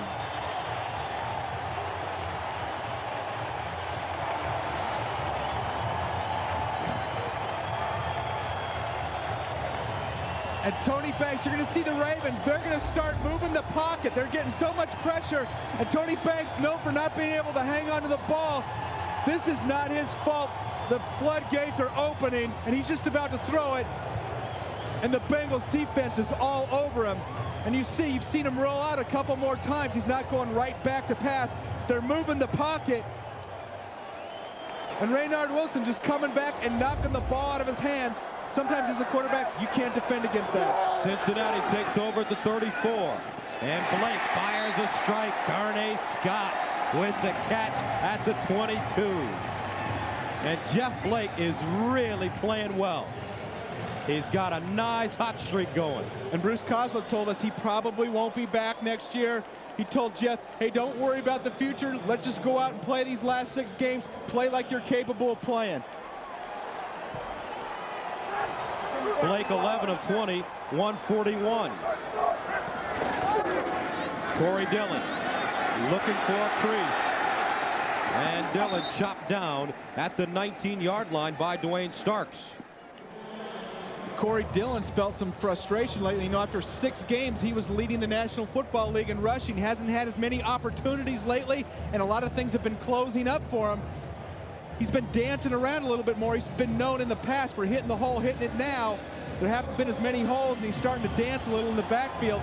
He just got to get back to hitting the hole and getting up in there, keep those legs moving. 9 carries, 34 yards. 2nd and 6 from the 19-yard line. Double kill! Blake, double flat, and incomplete. Under pressure. Cincinnati, Ohio, Synergy Field, the Ravens and the Bengals, AFC Central battle. Gus Johnson, Brent Jones, 11:30 to go, 3rd quarter. Bengals up 14-10. They got 2 first-quarter touchdowns. Jeff Blake to Pickens, Jeff Blake to Darnay Scott. Matt Stover added a 25-yard field goal. And then a 2-yard touchdown, Tony Banks to DeLone. 3rd and 6 from the 19. Flags on the play.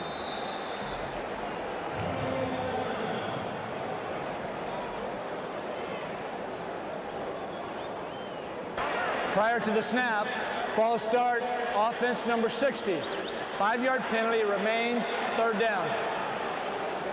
A look at the standings in the AFC Central. Jacksonville plays New Orleans tonight. Tennessee beat Pittsburgh today at Tennessee. Cleveland losing to Carolina at home.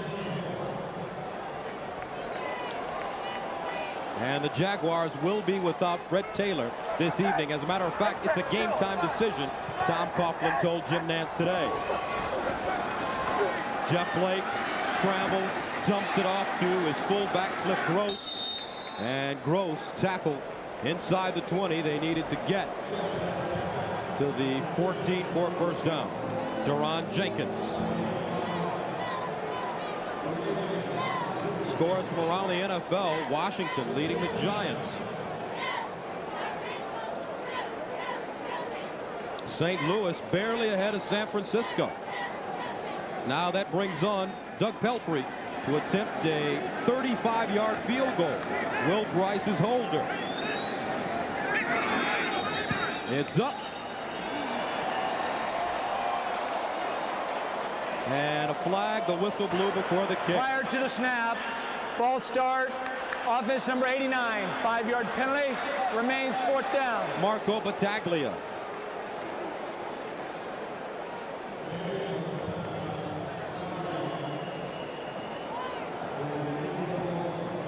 And it looks like Rob Burnett is down.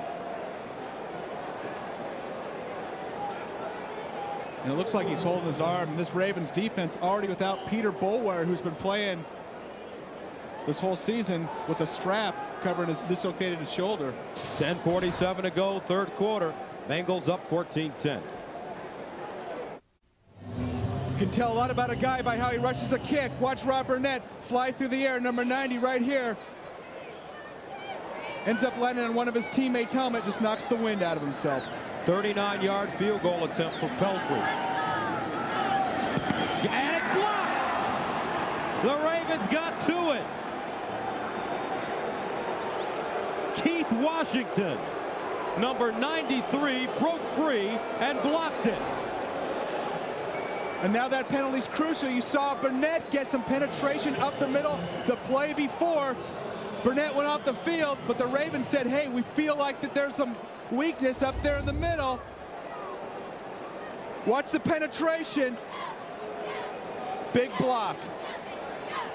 10:30 to go, 3rd quarter, 14-10 Bengals.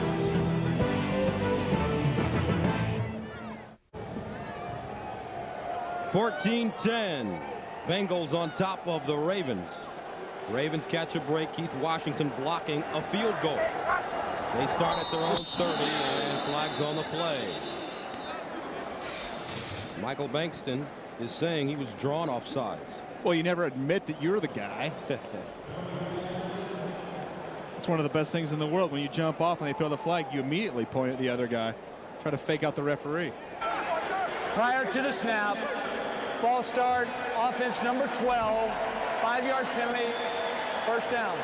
They call that one on Tony Banks. That's exactly right. And what's going to happen is Tony Banks is going to move away from center. and the snap count. Tony Banks forgot what the snap count was. He was the only one that moves. And Michael Banks, he was right that time. Second down and long. They need 15. They pitch it to Rhett. And Eric Rhett, no running room. May have gotten a yard. Kimo von Oelhoffen. And we've been saying Kimo von Oelhoffen's name all day, and that's a tough one to say, but he's swarming all over the ball, as is the rest of this Bengals defense. Are not letting Eric Rhett get an opportunity to get into those cutback lanes. Rhett, a big cutback runner. There's no place to cut back to today. Second down, 15. No gain on the last play. From the 25. Play fake, Banks out of the backfield. Evans incomplete.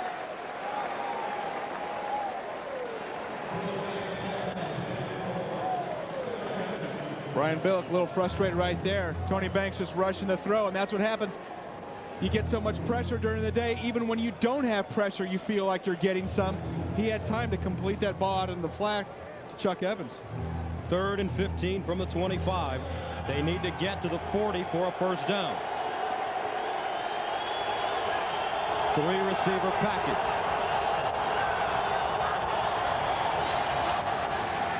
Banks down the middle. Caught. Great catch at the 40. Still running. Billy Davis. Davis down at the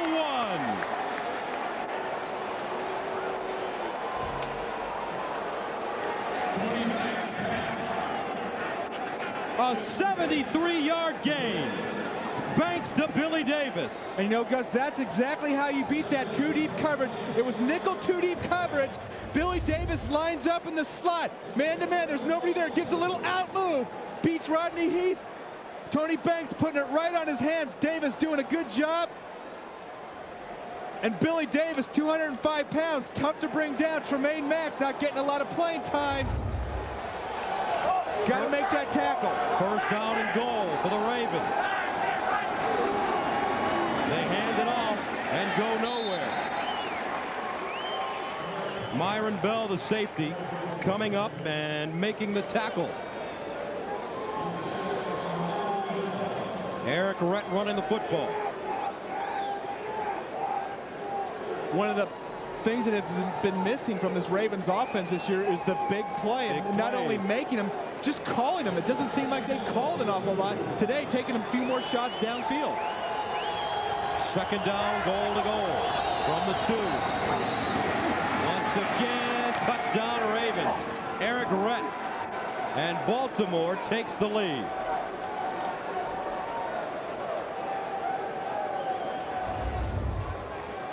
Watch the pitch here. Tony Banks, Chuck Evans, the lead blocker. Edwin Mulatalo getting up on Brian Simmons, taking 2 right there. Taking Simmons and Billy Granville, linebacker. That opens up the hole. Eric Rhett keeps the football. Brings on Stover to attempt the extra point. It's good. Tony Banks coming up with the big play on 3rd and long. And the Ravens take their first lead of the day, 17-14.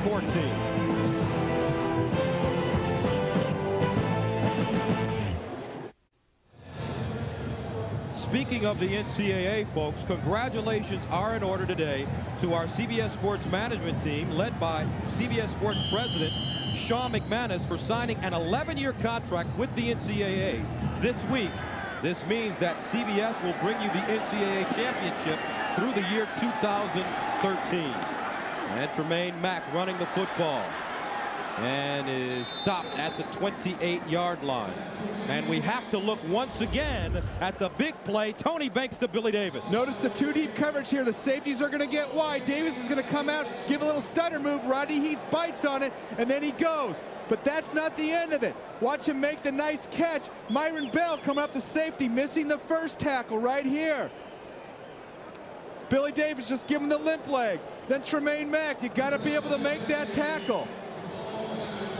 Safeties can't miss tackles like that versus wide receivers downfield. It's one thing to give up a 25-yard play, but not a 73-yard play. The former Dallas Cowboy who won a job during the preseason with the Ravens. Play action, Jeff Blake rolls out of the pocket, and he slides down at the 33. The Ravens have scored 17 unanswered points. And watch Mike McCrary's effort. He's going to get double teamed right here. Fight off the double team. Rod Jones, Marco Battaglia, come all the way back across the field. Keep working. That's a high motor, folks. That's what you talk about. Look at that effort. Get in there on Jeff Blake, coming all the way across the field. There's just not a lot of guys in the league that play like that.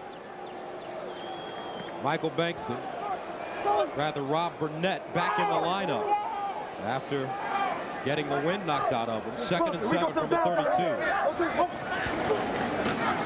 Dillon can't shake away and is down at the 28-yard line. Here's Rob Burnett, who is having quietly an outstanding season.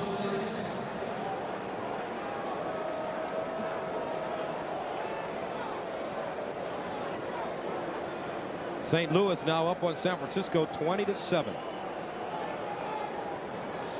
The wheels have fallen off for the 49ers, Brent. You like saying that, don't you? No, I don't. I don't like hearing it. 3rd down and 9 from the 30. They need to get to the 39 for a first. Darnay Scott in motion. Jeff Blake sets up underneath, intercepted and dropped. Loose ball.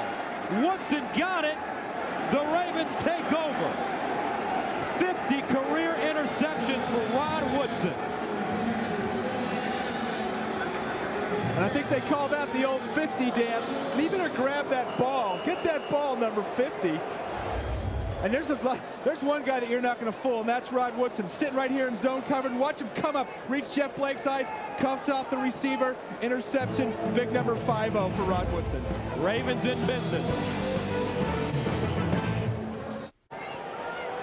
Ravens take over at the Cincinnati 37-yard line.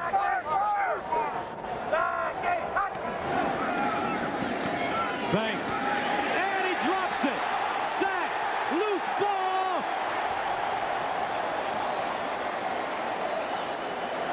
I don't know. The refs are in the middle of the pile too, and the Ravens hold on. Steve Foley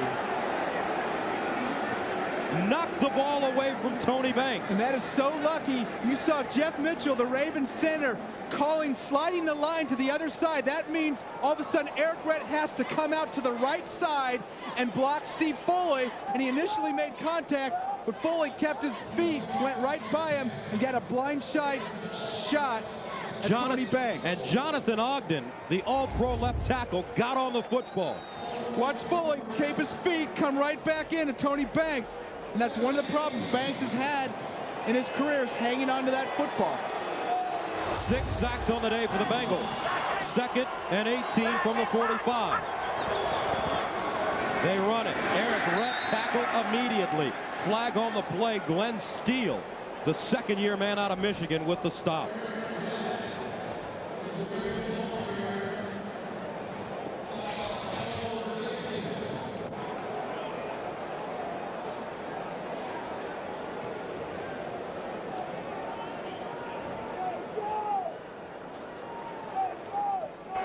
Offside, defense number 92. It's a 5-yard penalty. We repeat, 2nd down. John Copeland. Rod Woodson now with 50 career interceptions. He joins Lim Barney as one of 2 players in NFL history with at least 50 career interceptions, at least 1,000 interception return yards, and at least 7 touchdowns on interceptions. And whenever he decides to retire 5 years from that date, he will walk into the Hall of Fame. 2nd down and 13 from the 40-yard line. Play fake, Banks to the sideline, incomplete. Intended for Patrick Johnson. A flag on the play, a late flag. And usually a late flag maybe is a personal foul, late hit versus the quarterback. And it is. Personal foul against Cincinnati.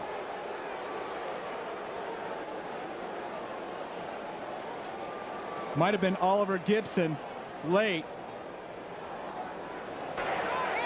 Personal foul, roughing the passer, defense number 92, 15-yard penalty, first down. John Copeland.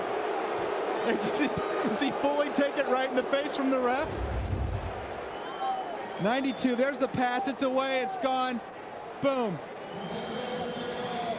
And it's actually Oliver Gibson with a love tap to Tony Banks' helmet. Coming through, boom, getting right in his face, and Copeland pushing him from the back. And you got to just let the quarterback stand. And look at the penalties, Brent. Yeah, it's hurting the Bengals right now. First down from the Cincinnati 25. Short drop, pump fake in the end zone. Wide open, touchdown, Johnson.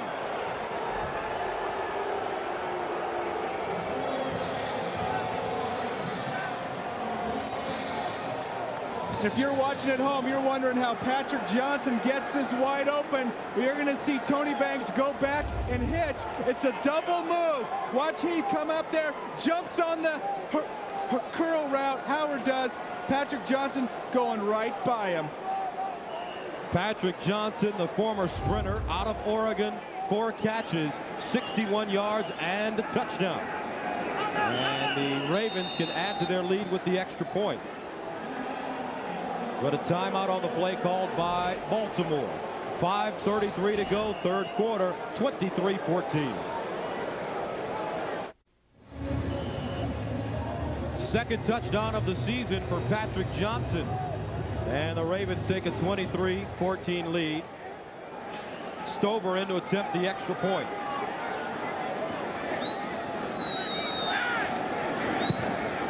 It's good. 24 unanswered points for the Baltimore Ravens. And Tony Banks. And that was the guy that made it happen. Gus, you're going to see him go back 3 steps. Watching the replay, Tony Banks going 3 steps and pumping the ball right here. The wide receiver's going to run a little stutter, go stutter speed and go. Watch how the cornerback, Ty Howard, reacts to the hitch. Comes flying up right there, and it's all over. Right now, it's one on none. If you're a wide receiver, you always got to make the one on none catch. And watch Banks hang in after the fake, throw it off his back foot. A lot of pressure, takes a big hit by Copeland, sees it, touchdown. Yeah. 14 of 24, 200 yards for Banks, 2 touchdowns, and Patrick Johnson with his second touchdown of the season. And we've seen Patrick Johnson on the inactive list a couple times. And he's coming back to have a big game today. And Tony Banks all smiles. Ravens send it away. Mack drops it, picks it up at the 11. And it's chopped down at the 20. Benny Thompson in on the play, a 13-yard return. Also Kim Herring. Wednesday on CBS. Celine Dion performs her greatest hits in a sensational new special with guest stars Gloria Estefan, NSYNC, and an incredible duet with Frank Sinatra. Celine Dion all the way, Wednesday on CBS.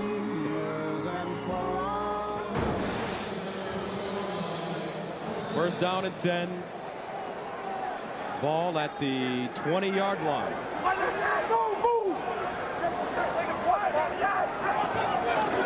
Jeff Blake steps up, flushed out, still running, and gets the first down.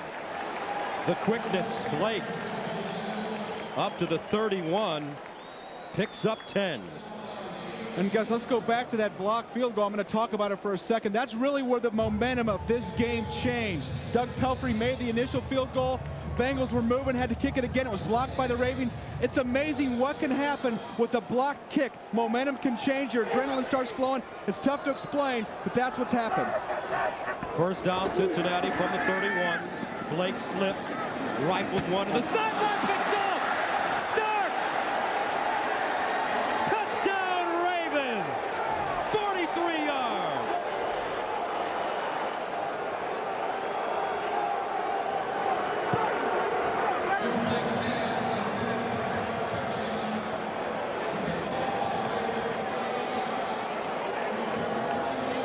Now they're cooking. Third turnover of the day.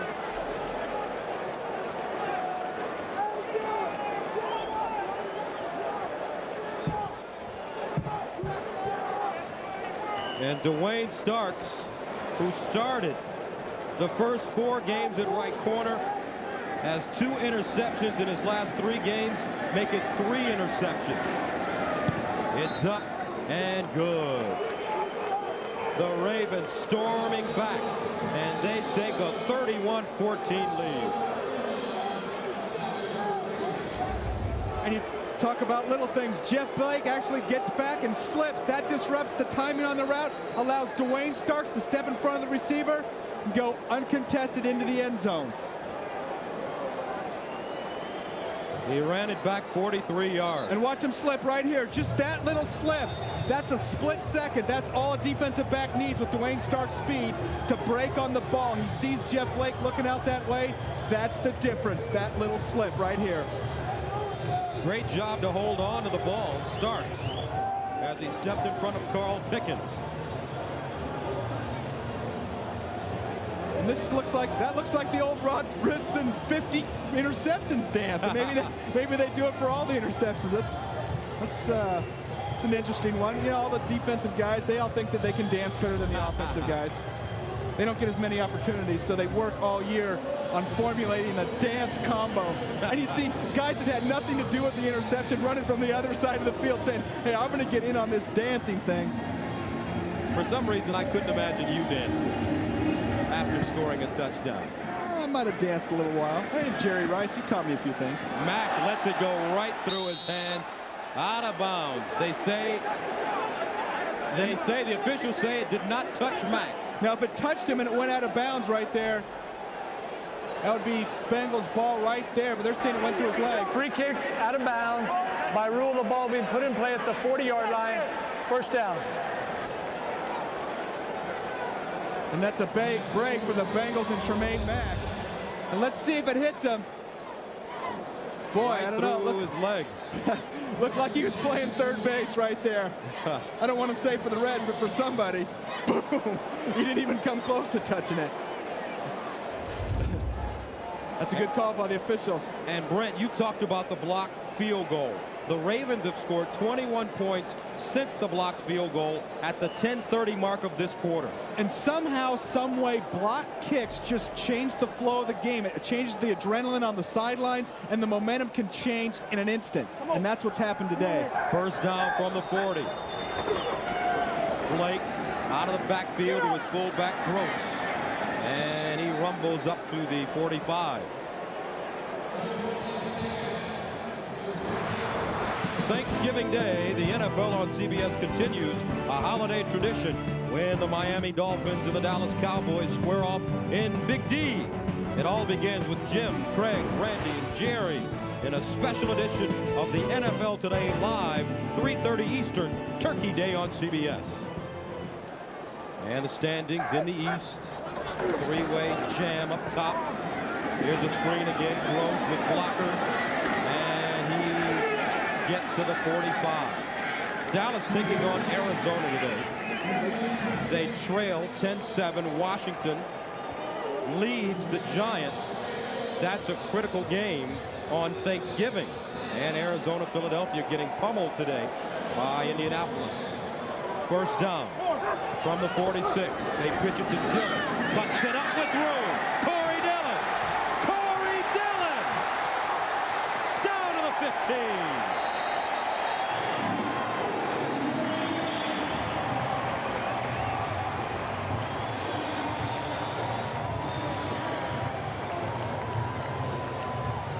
A 31-yard run.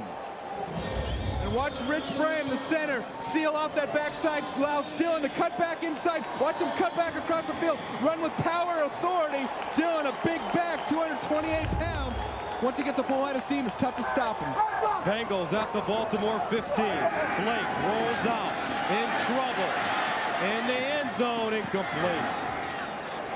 About 4 white jerseys bearing down on Jeff Blake. Redskins holding on over the Giants in the third quarter of play. And the Cowboys trail the Cardinals.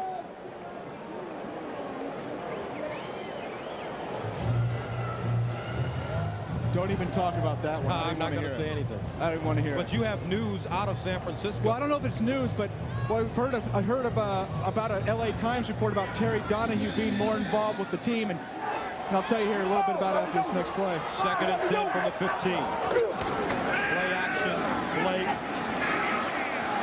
in the end zone, rather at the 5, incomplete, intended for Battaglia, and he got his clock clean.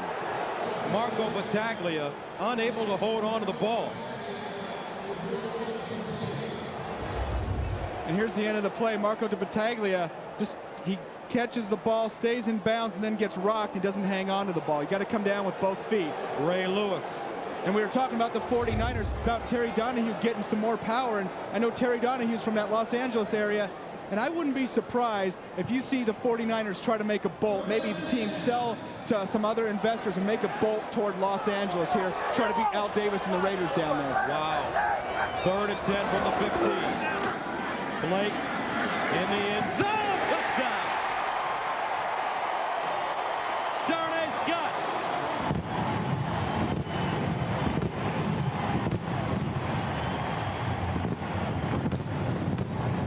And the Bengals refuse to go away.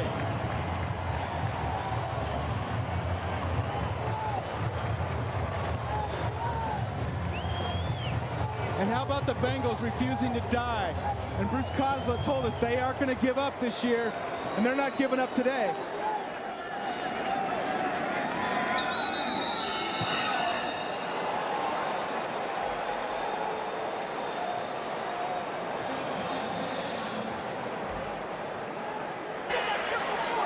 Prior to the snap, false start, offense number 89. 5-yard penalty, repeat the try. Battaglia once again. And that's what started the whole Ravens onslaught to begin with. And Marco's arguing that Ravens defenses are coming, moving first, and drawing him to move up.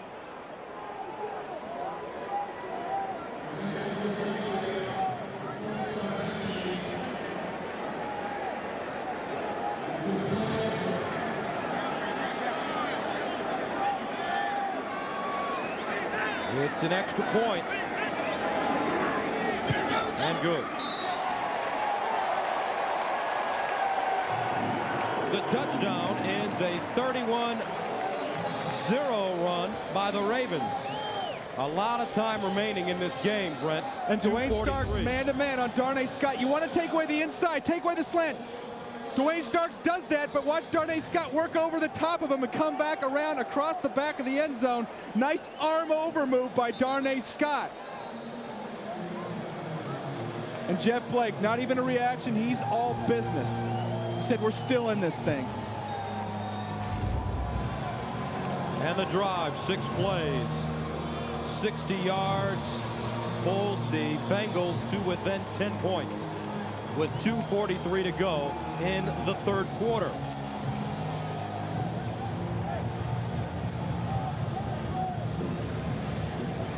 Synergy Field, a lot of empty seats, but the people that did attend have remained. Yeah, we were saying early on, a lot of people came dressed as seats today here in Cincinnati.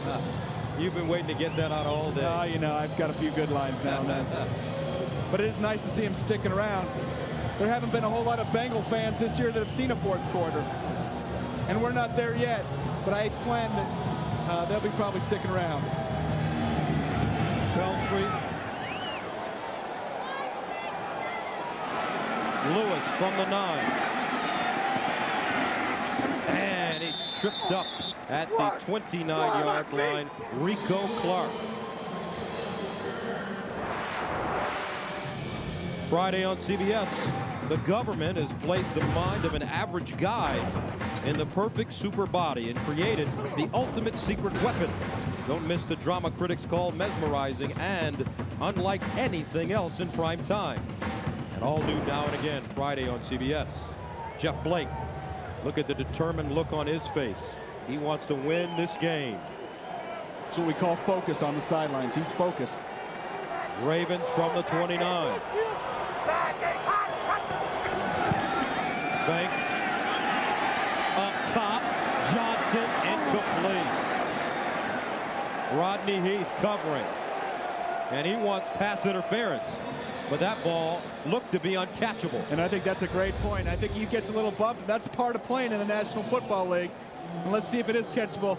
He does get some bump, but the referee's right on the spot, and the ball's 4 or 5 yards over his head, and that's why they didn't call it. They didn't think it was a catchable ball. Rodney Heath played collegiately at Minnesota from the area. 2nd and 10 from the 29-yard line. Banks, Ismail with the catch at the 34. Heath again.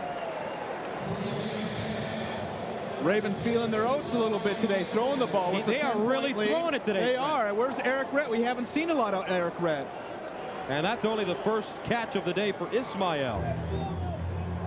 Well, a lot of teams this year have got healthy, got their offense healthy versus Cincinnati's defense. And Cincinnati's defense was hanging on early, but a couple turnovers, and they're starting to break a little bit out there. 3rd down 5 from the 34.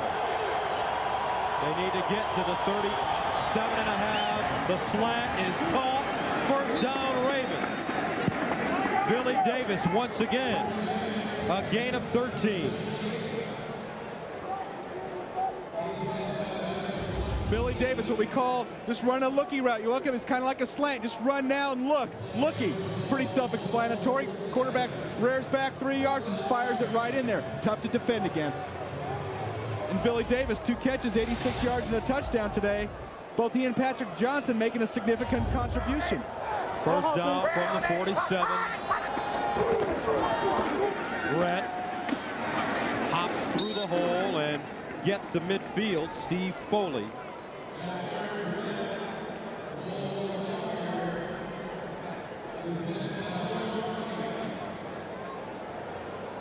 And we are under a minute to go in the 3rd quarter.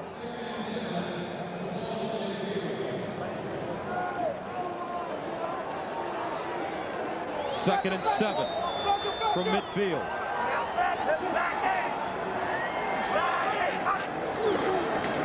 Brett. He may have gotten a yard. Von Oelhoffen with the tackle brings up 3rd down. Tonight on CBS, Glenn Close, Christopher Walken, and Jack Palance star in a Hallmark Hall of Fame presentation, Sarah Plain and Tall, Winter's End. 3 acclaimed actors in a heartfelt family saga not to be missed.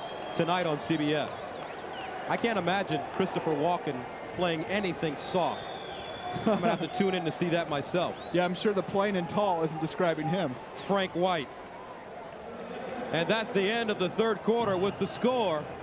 The Ravens lead the Bengals 31-21. We'll return to Cincinnati right after this message and a word from your local station. Big 3rd quarter for the Ravens, 21 points, and they're faced with 3rd and 7 from midfield.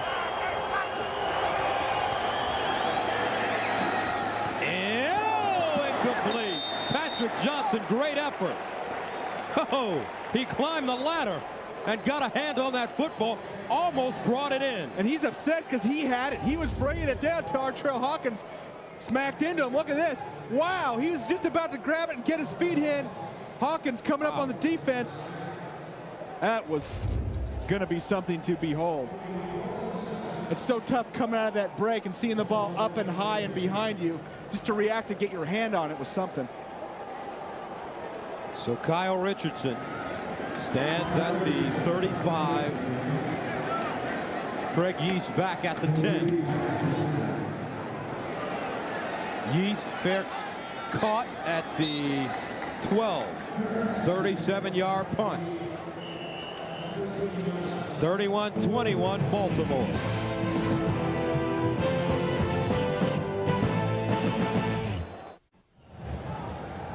(31-21) Ravens lead the Bengals. A lot of time remaining here in the 4th quarter. 1st down and 10 for Cincinnati.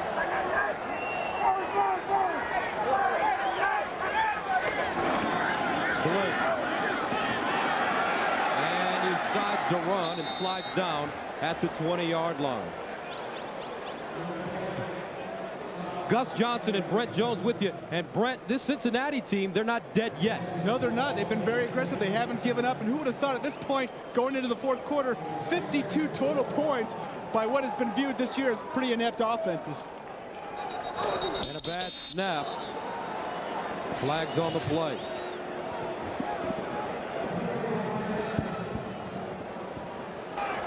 Prior to the snap, false start, offense number 60. 5-yard penalty remains, second down. That's the second for Rod Jones today. And you kind of can't blame him go against Mike McCrary. We haven't seen McCrary. We've seen his high motor, but we haven't seen him back there in the quarterback space all day. Rod Jones doing a good job getting some help from tight ends and fullbacks as well. But sometimes with Mike McCrary, he'll make you come out of your stance early. Second down 9. From the 14-yard line. Here comes the blitz. The safety picked up. Incomplete though. Intended for Cliff Gross. But Kim Herring came out of nowhere. When you talk about the zone blitz, watch one of the best pass rushers in the league. Fakes the blitz. He's dropping in pass coverage. Get that back pedal, Mike. There you go. Back pedal, back pedal. Thinks he's a DB. He does that like once or twice a game. We asked him, what would you do with an interception? He said, I'd love it. Third down and 9 from the 14. They need to get to the 23 for first down. Jeff Blake. And a first down, Cincinnati. Willie Jackson picks up 13. And here's the hurry-up offense. Made famous by Boomer Esiason. Gets defenses awful tired staying on the field if you can move the chains. Blake again. Dumps it off. Dillon drops it.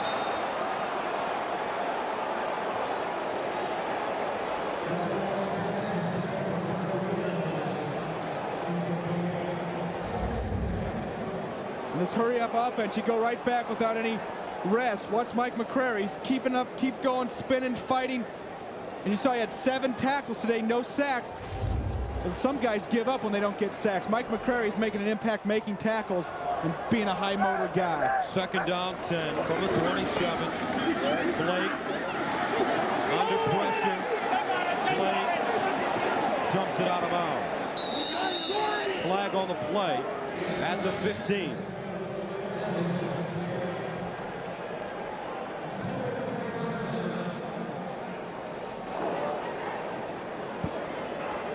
And that's got to be against the fullback, Cliff Gross, versus Deron Jenkins. Thought I saw at the corner of my eye, grab some jersey. And there's Jenkins right there.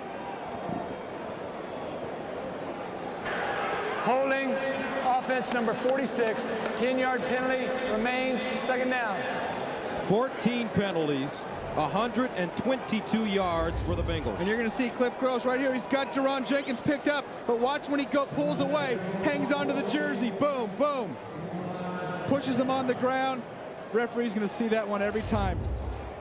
And there's the penalty numbers. Over 100 yards. Second and 20 from the 17. Blake dumps it off. Nice catch. Michael Bassnight. And he gets up to the 35. Keith Washington with the tackle. A gain of 18 yards. And Mike Bassnight, a great job of ball security. Watch when he gets the ball in the backfield. Washington's going to come downfield, and you don't expect guys from behind. Watch him go for the strip right here. Bang! That's a big defensive end slapping his hand down on the ball.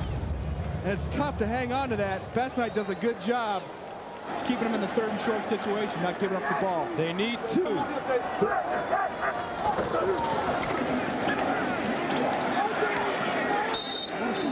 I don't know. I don't think they got it. I don't think they did either.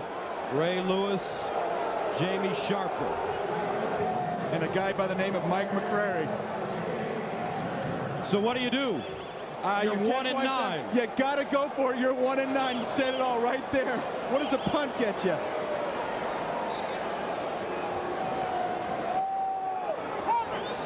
And it looks like they're going to send the punt team on. And the fans are booing. I think they're agreeing with us. What have you got to lose at this point? And don't say another game. Maybe it's a fake. Bryce standing at the 20.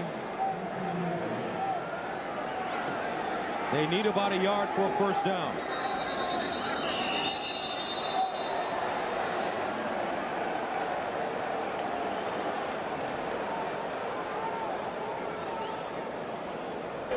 Prior to the snap, false start, offense number 34. 5-yard penalty remains, fourth down. Well, you have over 100 yards in penalties. You're doing an awful lot of things wrong, especially at home. You know, and they've had trouble in that short yardage game. They went for it there on 3rd and short, got nothing. I think you got to come back on 4th and short and go for it. Like you said, 1 and 9. You're the Bengals. What do you got to lose? Pretty strong comments, partner. Well, hey, you know what? I just call them like I see them. Bryce sends it away. Jermaine Lewis over to the sideline from the 22. And he steps out of bounds. 11:21 to go. 4th quarter, 10-point game in Cincinnati.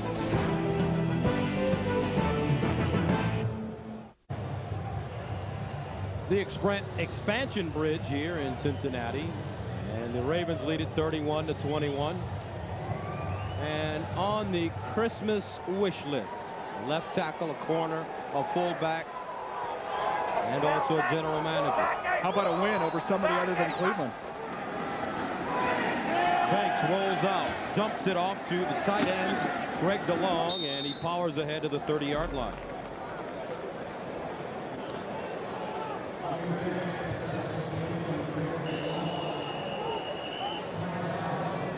And Copeland down on the field.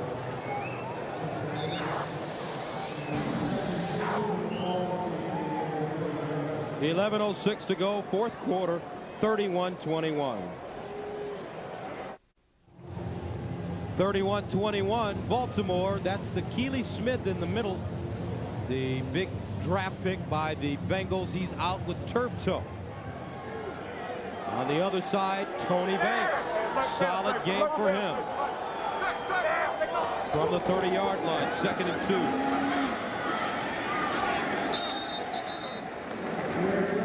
Eric Rhett.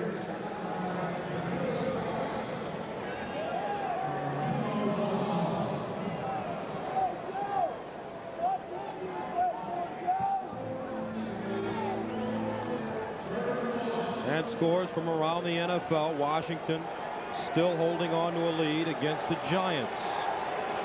3rd down and 1 from the 31 for the Ravens. Double tight end. Brent. Oh, he didn't get it. He did not get the first down. Great stop by the Bengals defense. Simmons and Artrell Hawkins. And I think Takeo Spikes is in there as well. Those two linebackers. You see Spikes taking on the lead blocker. Simmons coming up and cleaning up. And Hawkins keeping him from the first down. That's team defense right there. So the Ravens have to punt it away.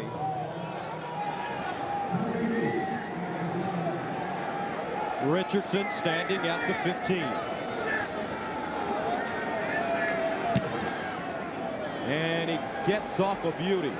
Yeast all the way back to the 13-yard line. Yeast. Oh, what a play! And Yeast flags on the play down the sidelines, but this will come back. A clip against Cincinnati. An 85-yard return.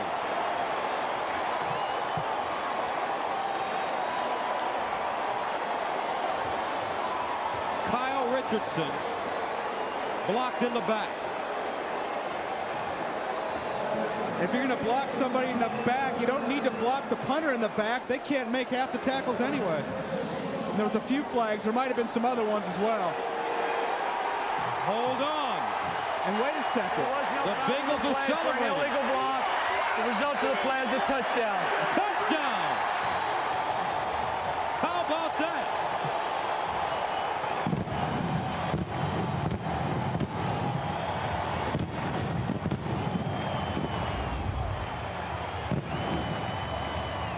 Davis coming down the field. And he's right on Craig East right now, and I think he gets popped. Else, that's not a bad one. That's a little bit from the side. Now, there's an obvious clip on the punter right there, and that's where we saw the flag. I don't know if they picked up the flag, but that's what you call a clip when you hit somebody in the back, even if it is a punter. And how about Yeast rising up to make a big play? Jim Nance, I know he loves you. Extra point, good. Craig Yeast, the rookie out of Kentucky. 31-28 the score. There's a clip. That's a blatant clip. The old hands-off Tremaine Mack. Guess he faked out the referee because that was an obvious one. The Bengals finally catch a break. Welcome back to Cincinnati. The Bengals refusing to die. Craig Yeast, the third longest punt return in Bengals history, and the Ravens lead 31-28. Now Jermaine Lewis will try. Jermaine Lewis up to the 35. A return of 24. Kyle Richardson was clipped. And he's furious on the sidelines. It is a blatant clip. And you're going to see it right here in the back. Tremaine Mack in the back. That's what you call a clip. The referee sees the clip, throws the flag, and then they discuss it and they pick it up and they decide it wasn't a clip, it was a side block. That is an incorrect call. I'm surprised Brian Billick isn't going crazy. And as a player, as a former player on the kicking team, the penalty is declined. First down. If you see a flag thrown on the field, that means the referee saw the foul happen. You don't just all of a sudden pick it up. He was right initially. It was a clip, and did not take anything away from Craig Yeast, which was a great punt return, but that should have come back.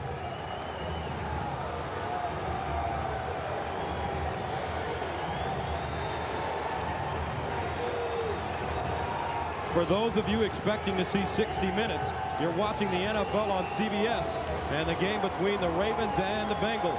I'm Gus Johnson with Brent Jones. 60 minutes will be seen in its entirety immediately following this game. First down from the 34. Tony Banks, deep drop. Tony Banks down the seam, incomplete.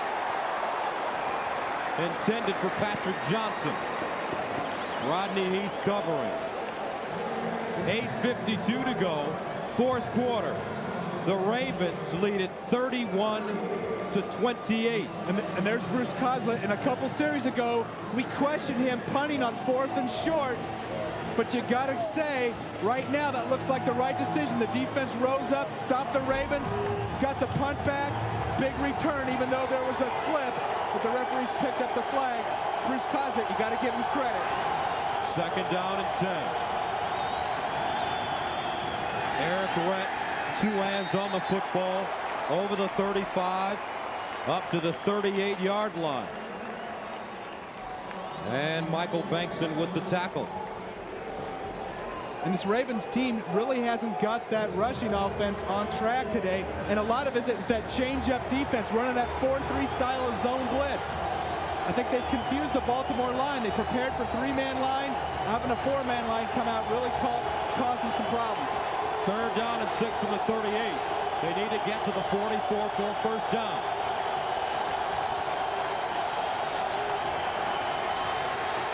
Banks steps up. He's got a lot of room. Picks up the first down and slides at the 47. An 8-yard pickup.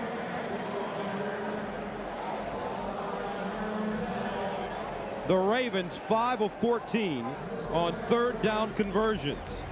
Tony Banks showing some good poise here in the pocket as receivers are covered downfield. Doesn't try to force it in. Breaks out of the pocket, sees he can get the first down, tucks the ball away. Ball security, get two hands on that ball, Tony. Grabs his side a little bit, took a shot. First down and 10 from the 46. Eric Rett around the corner, nowhere to go. Takeo Spikes. A lot of Spikes and Simmons today, flowing side to side, and having that extra lineman in there, that fourth defensive lineman, keeps these linemen from the Ravens off their Cincinnati linebackers, allowing those guys, Spikes and Simmons, to roam more freely. They don't have big 320 linemen engulfing them. Don't forget, 60 Minutes will be seen in its entirety following this game. 2nd down and 7 from the 49. DeLong lines up as the fullback. Play action. Banks sacked again. Steve Foley, the 7th sack of the day for the Cincinnati Bengals. Steve Foley, stand-up linebacker here at the bottom of your screen, getting a lot of pressure today, beats the block. Eric Rett stepping up too far in pass protection. You see Tony Banks slipping down. Eric Rett, he's got to be responsible for that outside linebacker. And look at this. Are those stats reversed for what most people thought coming into this game? 3rd down, 15. That is unbelievable. They need to get to the 44 for a 1st down. 3-receiver package. Banks sets up the screen. Here's Chuck Evans, the fullback, and he's chucked down. Myron Bell coming up. The young man from Toledo, Ohio, and he makes the hit. Myron Bell like a missile. 3 offensive linemen leading Eric Rett down the field, and he just comes flying up right through them. Watch him coming out of your screen here. You'll see number 40 appear right here. Bang! There's some running room down there. And Oliver Gibson is the injured Bengal.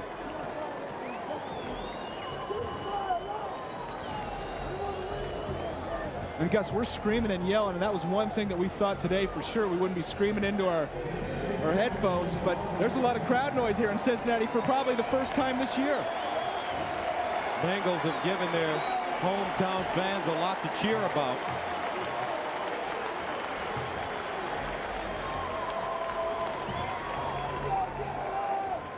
And Gibson gets off the field.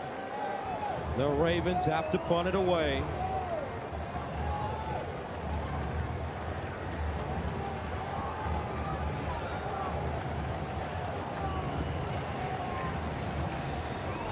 Mike Brown on the left, the owner and general manager of this team. He's been criticized in the media and by the fans, but his team playing hard today.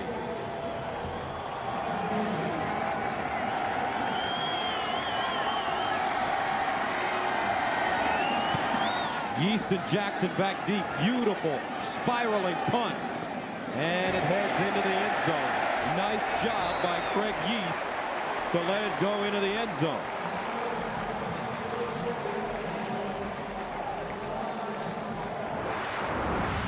Friday on CBS, international superstar Ricky Martin takes New York by storm in his first ever network special. Ricky Martin, one night only. Friday on CBS, they'll be doing La Vida Loca. How about that? Sounds like you're a big Ricky Martin fan. Hey, you and my 2 daughters, Rachel and Courtney. Brent, I'm gonna slug you. Hung that one on you for sure. 1st down and 10 from the 20. Jeff Blake partially deflected, complete though to Darnay Scott at the 31. And Darnay Scott has had a great game. Darnay Scott worked so hard in this offseason on the little things, precision routes coming in out of breaks. See that square break right there that doesn't allow for the defensive back to come across and make that interception. Watch Jeff Blake stepping up strong, taking a hit from Jamie Sharper. Scott picked up 11, 5 catches, 67 yards. From the 31, 1st down. Jeff Blake throwing on the run. And Blake with the receiver at the 40-yard line, Willie Jackson. And this field is terrible. It's unbelievable, Gus. And people don't, the Cincinnati guys shouldn't be slipping. There's two types of turf shoes. There's the regular kind with basketball soles on the bottom, and then there's some with nubs that give you more traction. Talked to Eric Rett before the game. He had the ones with nubs. Usually the teams that aren't used to the slippery turf are the ones slipping. The pitch, Corey Dillon. Dillon running, stiff-arming out of bounds at midfield. And Dillon running with a purpose. He is running in an angry fashion.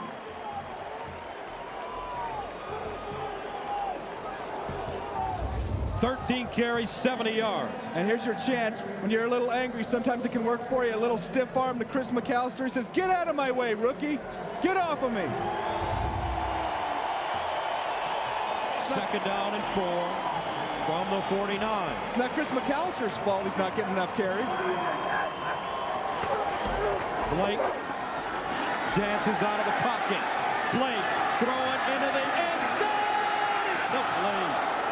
Darnay Scott trying to beat Dwayne Starks. And what a great game today. And it has been fantastic. Not a lot of people expected that. And watch Darnay Scott turn on the afterburners right here. Jeff Blake put some unbelievable air under the ball. Look at that second gear that Scott gets to. Got tangled up there a little bit with Dwayne Starks. He's looking back, wondering if there's a penalty. But man, did you see that acceleration once he got even with Starks? And Dwayne Starks runs a 4.29. And Darnay Scott ran right by him. 3rd and 4 on the 49-yard line.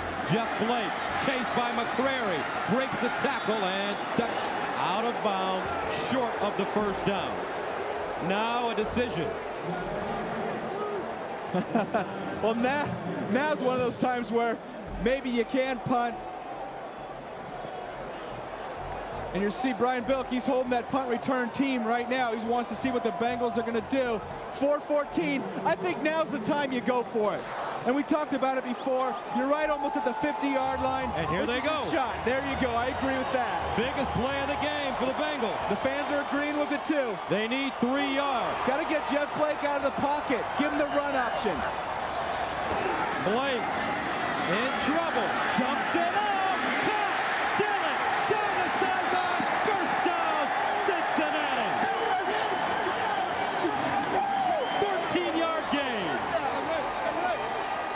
And everybody thinks that's an easy catch, but 4th down, that ball floating out there. Jeff Blake steps up. I think he has a chance to run for the first down right here.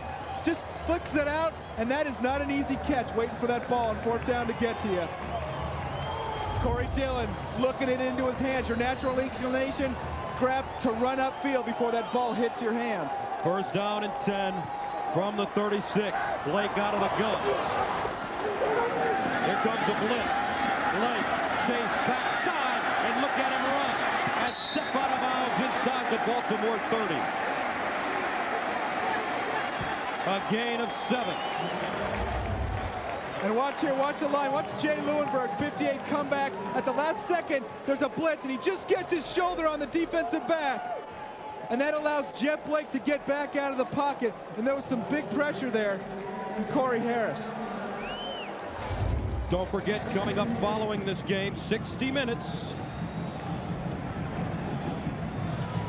2nd down and 3 from the 29-yard line.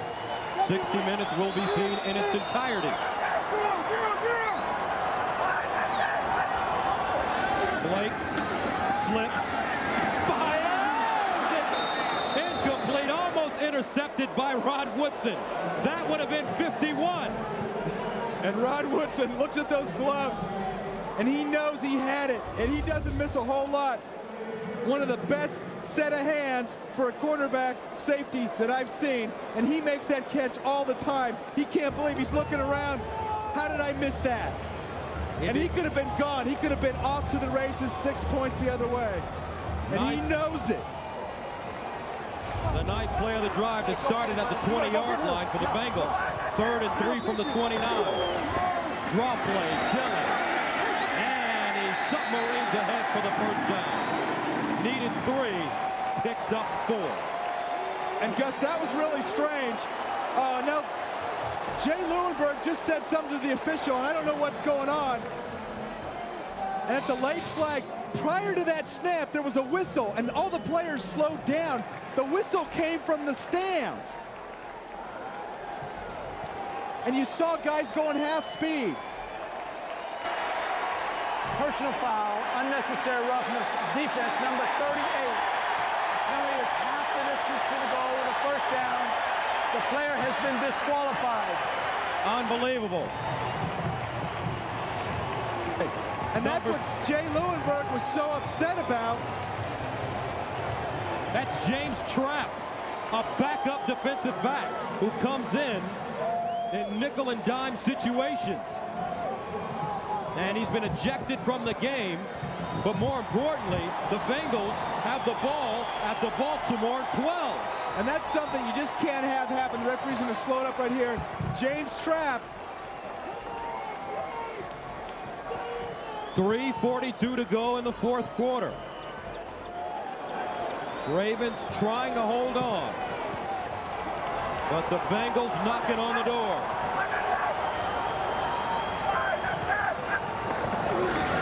Dillon. Bottled up.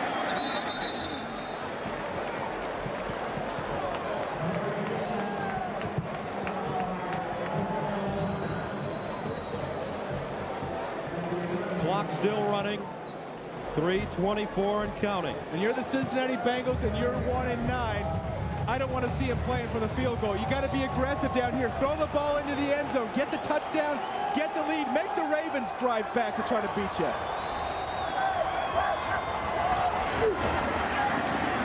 Blake in the end zone. Incomplete. Flag on the play. And that's going to be pass interference. Tony McGee, the intended receiver. And that's what I like. Kuz Kozlin. Pass it.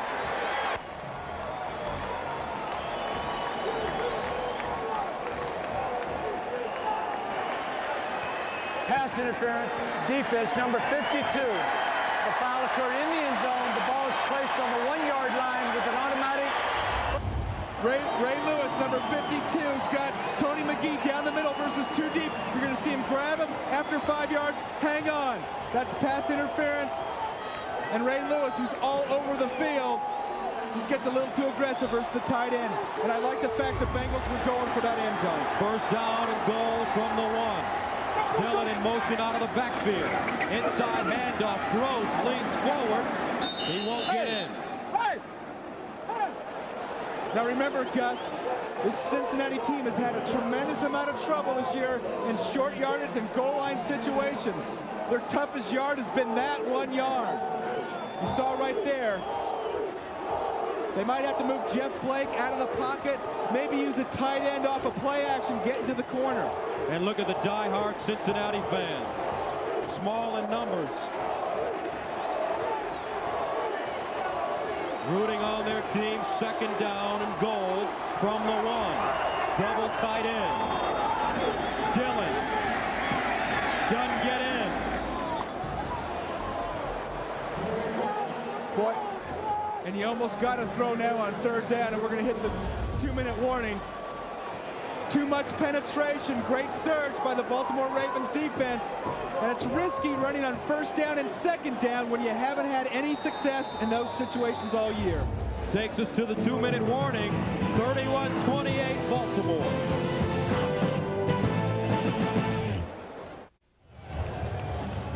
(31-28).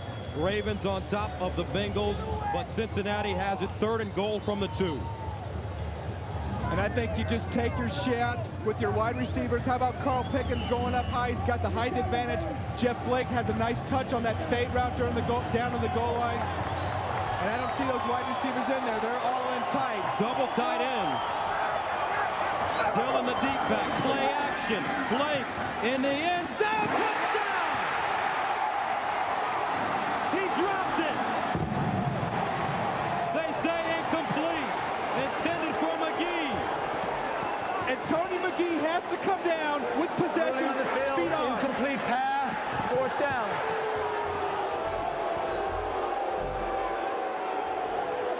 He's got to get his 2 feet on the ground, have possession and have 2 feet on the ground for it to be a catch. There's the possession, 1 foot, boom, 2 feet. Boy, it's almost simultaneous. If I'm the Bengals right now and you're 1-9, I challenge the call.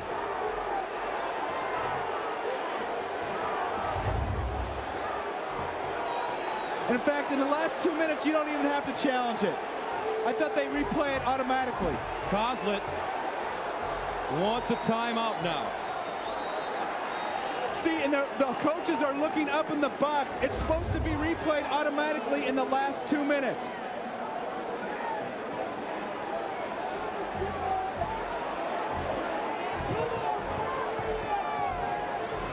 And now they're looking at it. And those referees, if the Bengals don't call out, those referees, the replay booth has got to come down. They've got to stop it in the last 2 minutes to look at a close call.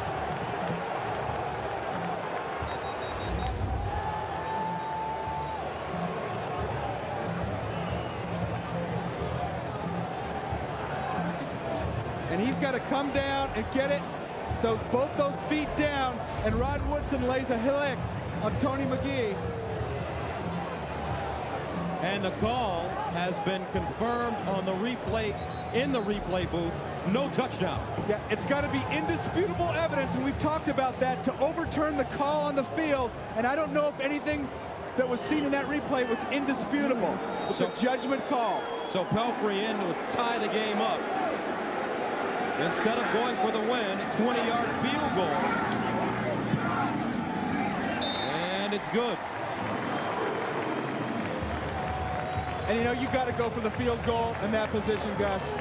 Going for it, you're at home, tie it up, let your team come back. If you're on the road, maybe you go for the win.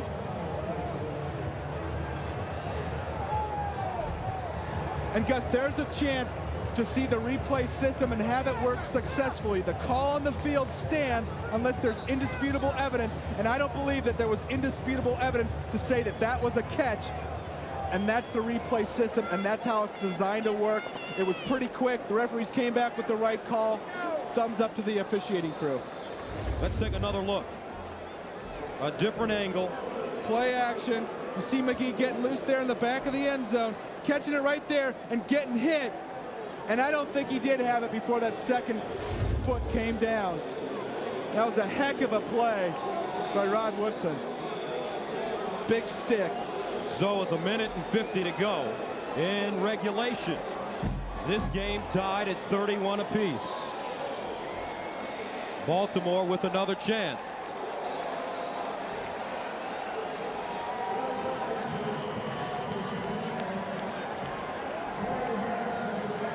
Ravens have 2 timeouts remaining. Cincinnati also with 2 remaining.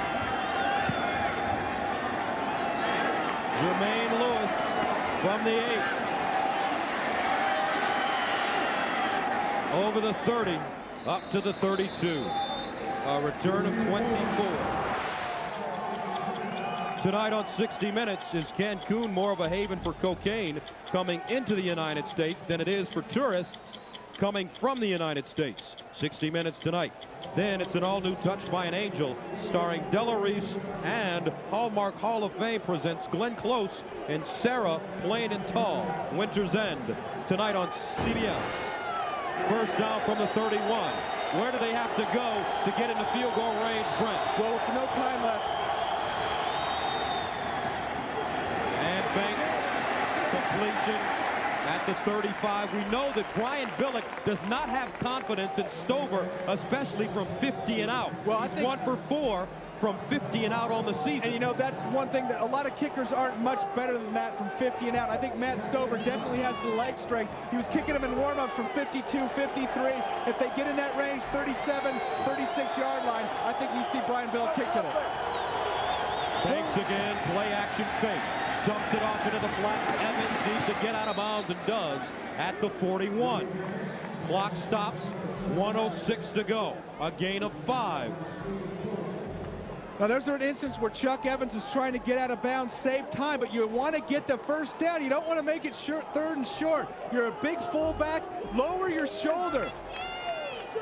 At that point, I think the first down is more important than stopping the clock. Now we're in a 3rd and short situation. 3rd down and 1.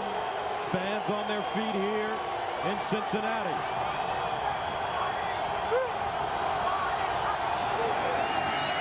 And Chuck Evans leans forward, looking for the first down. And I think he gets it right there. That's a big man moving forward there. And you're going to see it's got to go right past that 41. And it's going to be close. And Oliver Gibson rolling around on the 40. And slowly. There's so many people crowded around the ball, and Oliver Gibson down there, we can't actually even see where the ball is up here.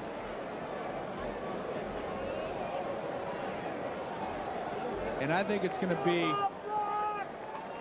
a first down by about 6 inches. First down.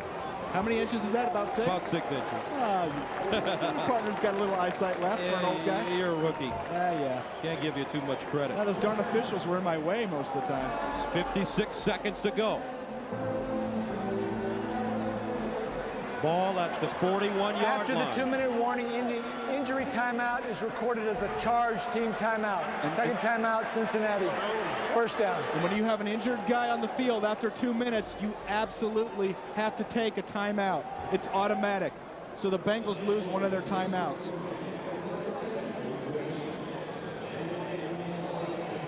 Matt Cavanaugh talking to his quarterback.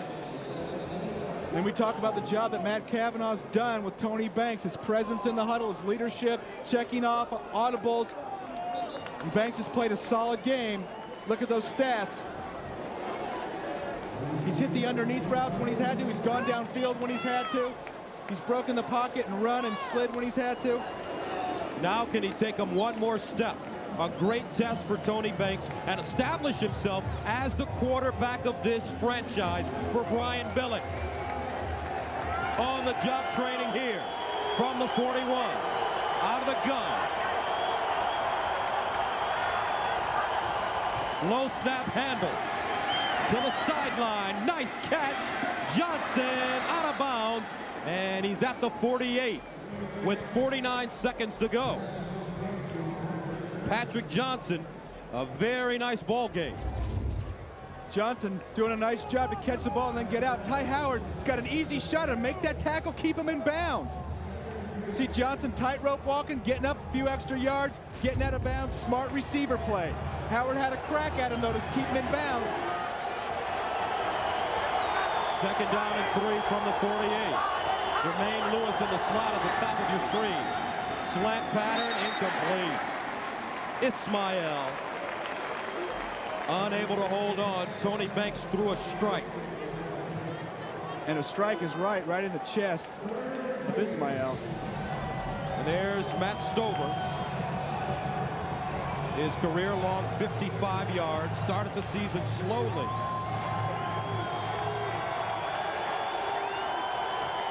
Third and 3 from the 48. Huge third down play here. Lewis in motion.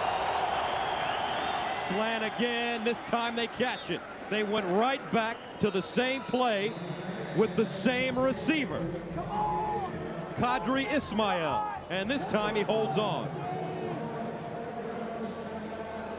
Timeout on the field, Ravens. And you're going to see Ismail just come back. Same play. Banks taking 3 steps and throwing a strike right into the chest of Qadri Ismail. And this time he hangs on to it. Don't forget, 60 Minutes will be coming up next, and it will be seen in its entirety. One timeout left for the Ravens, 31-31. At one time, the Ravens had scored 31 unanswered points, but the Bengals rallied. A 15-yard touchdown, Blake to Scott, an 86-yard punt return by Craig Yeast, and a 19-yard Doug Pelfrey field goal. And we are locked at 31. First down from the 45.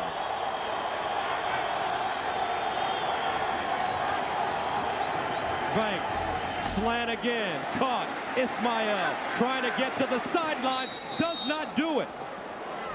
Nice tackle, Byron Bell, keeping him in bounds. But he picks up 14. Yeah, that's huge. That's definitely into field goal range at this point. And Tony Banks spikes the football. We need a little more sense of urgency there for Baltimore. A little nonchalant. Get up, save a few more seconds. Matt Stover on the year, 13 of 18. And that football spotted at the 31.5. And the question here is whether you run it or you try to bite off some more yardage with a pass.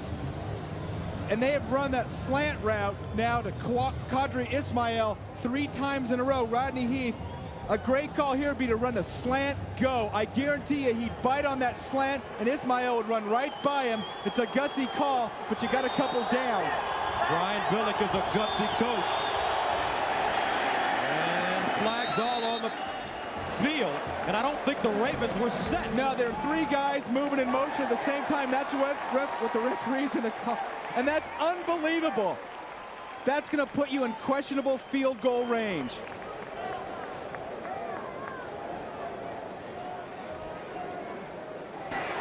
Illegal shift. Offense, 2 men moving, failing to reset. 5-yard penalty remains. 2nd down. Criminal. Here's the receivers right here. It said 2 men were moving. There's 2 guys. There's 3. Jermaine Lewis. There's at least 3 moving. And that backs you up into questionable field goal range. Now you've got to throw the ball. At the 36. Run the slant go.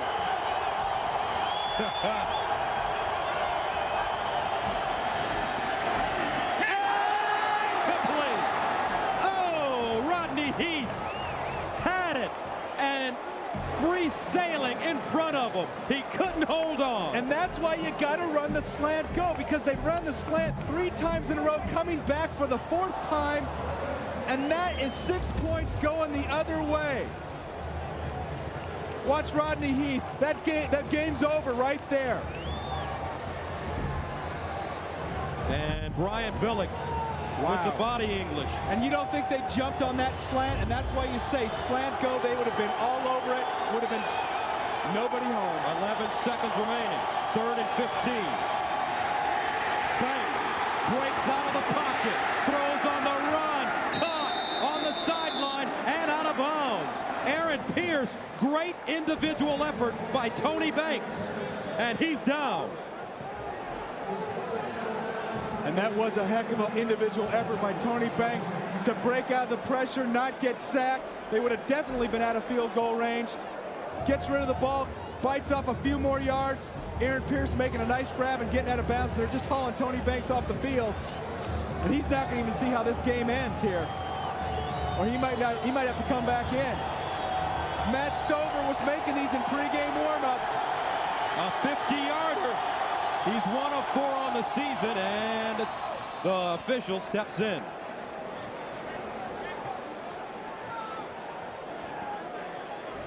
We're reviewing the ruling on the field.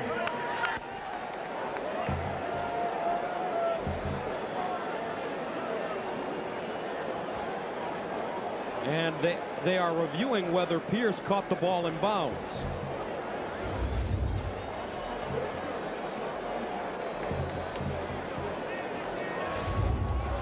And Tony Banks in a lot of pain.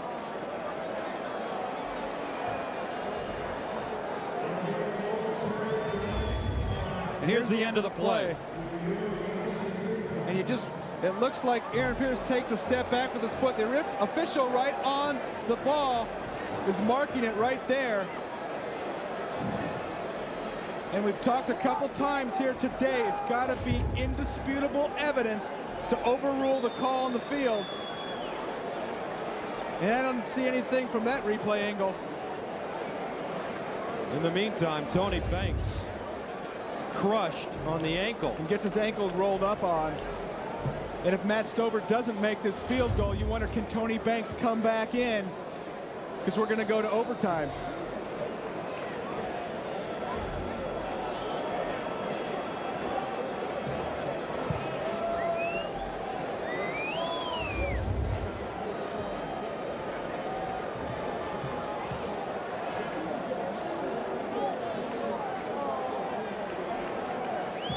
They're reviewing the play, and what are they looking for here, Well, Brent? I think they were looking, first of all, if he has possession. He's got the ball. The knee is down. And he gets out of bounds. And all you have to do is have any body part other than your hand hit in bounds, and Aaron Pierce's knee hits in bounds, and that should be a good catch. Didn't seem to step out of bounds from this angle, and watch the knee. You're going to see his knee right there hit in bounds. That's a good catch. Any body part other than a hand, if you don't have the 2 feet.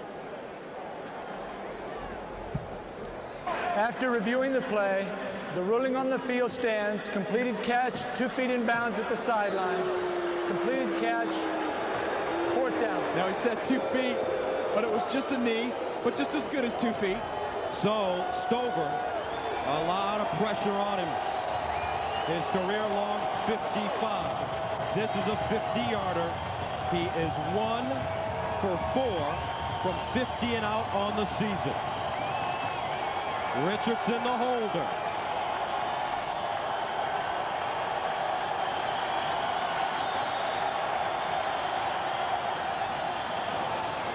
Timeout Cincinnati.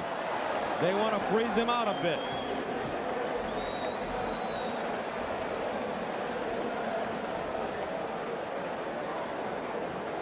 Don't forget, coming up next, 60 Minutes seen in its entirety.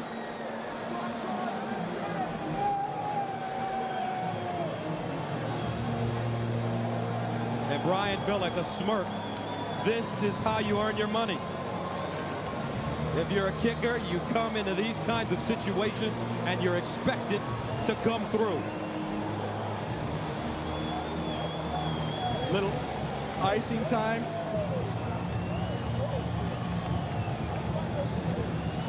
And kickers, you're expected. I don't think icing a kicker does a whole lot. Kickers know they're going to go through their steps. They're going to concentrate. They're going to work on that plant foot. The plant foot is crucial, especially this end of the field where it's a little more damp.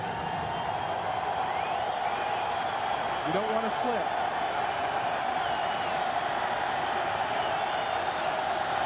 Got it away. Good. Ball game. But wait a minute. Flag on the field. Ravens say it's against the Bengals. And you can see the celebrating. It is against the Bengals. Unsportsmanlike conduct. Defense number 51 illegally leaping on, landing on players. The penalty is declined. The field goal is good. That is the end of the game. And the Baltimore Ravens on a 50-yard field goal from Matt Stover. They have beaten the Cincinnati Bengals 34-31 in a wild and very exciting football game.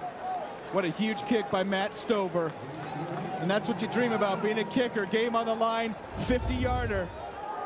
Gets a good plant. And that was plenty long. Made it by 4 or 5 yards right down the heart. So Matt Stover, the hero on this day, and the Ravens win the game. And he's waiting, he's waiting.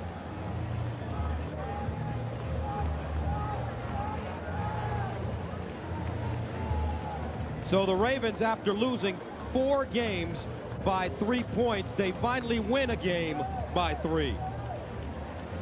And Brian Billick makes the walk to the center of the field. The final score from Cincinnati: the Baltimore Ravens defeat the Cincinnati Bengals 34-31.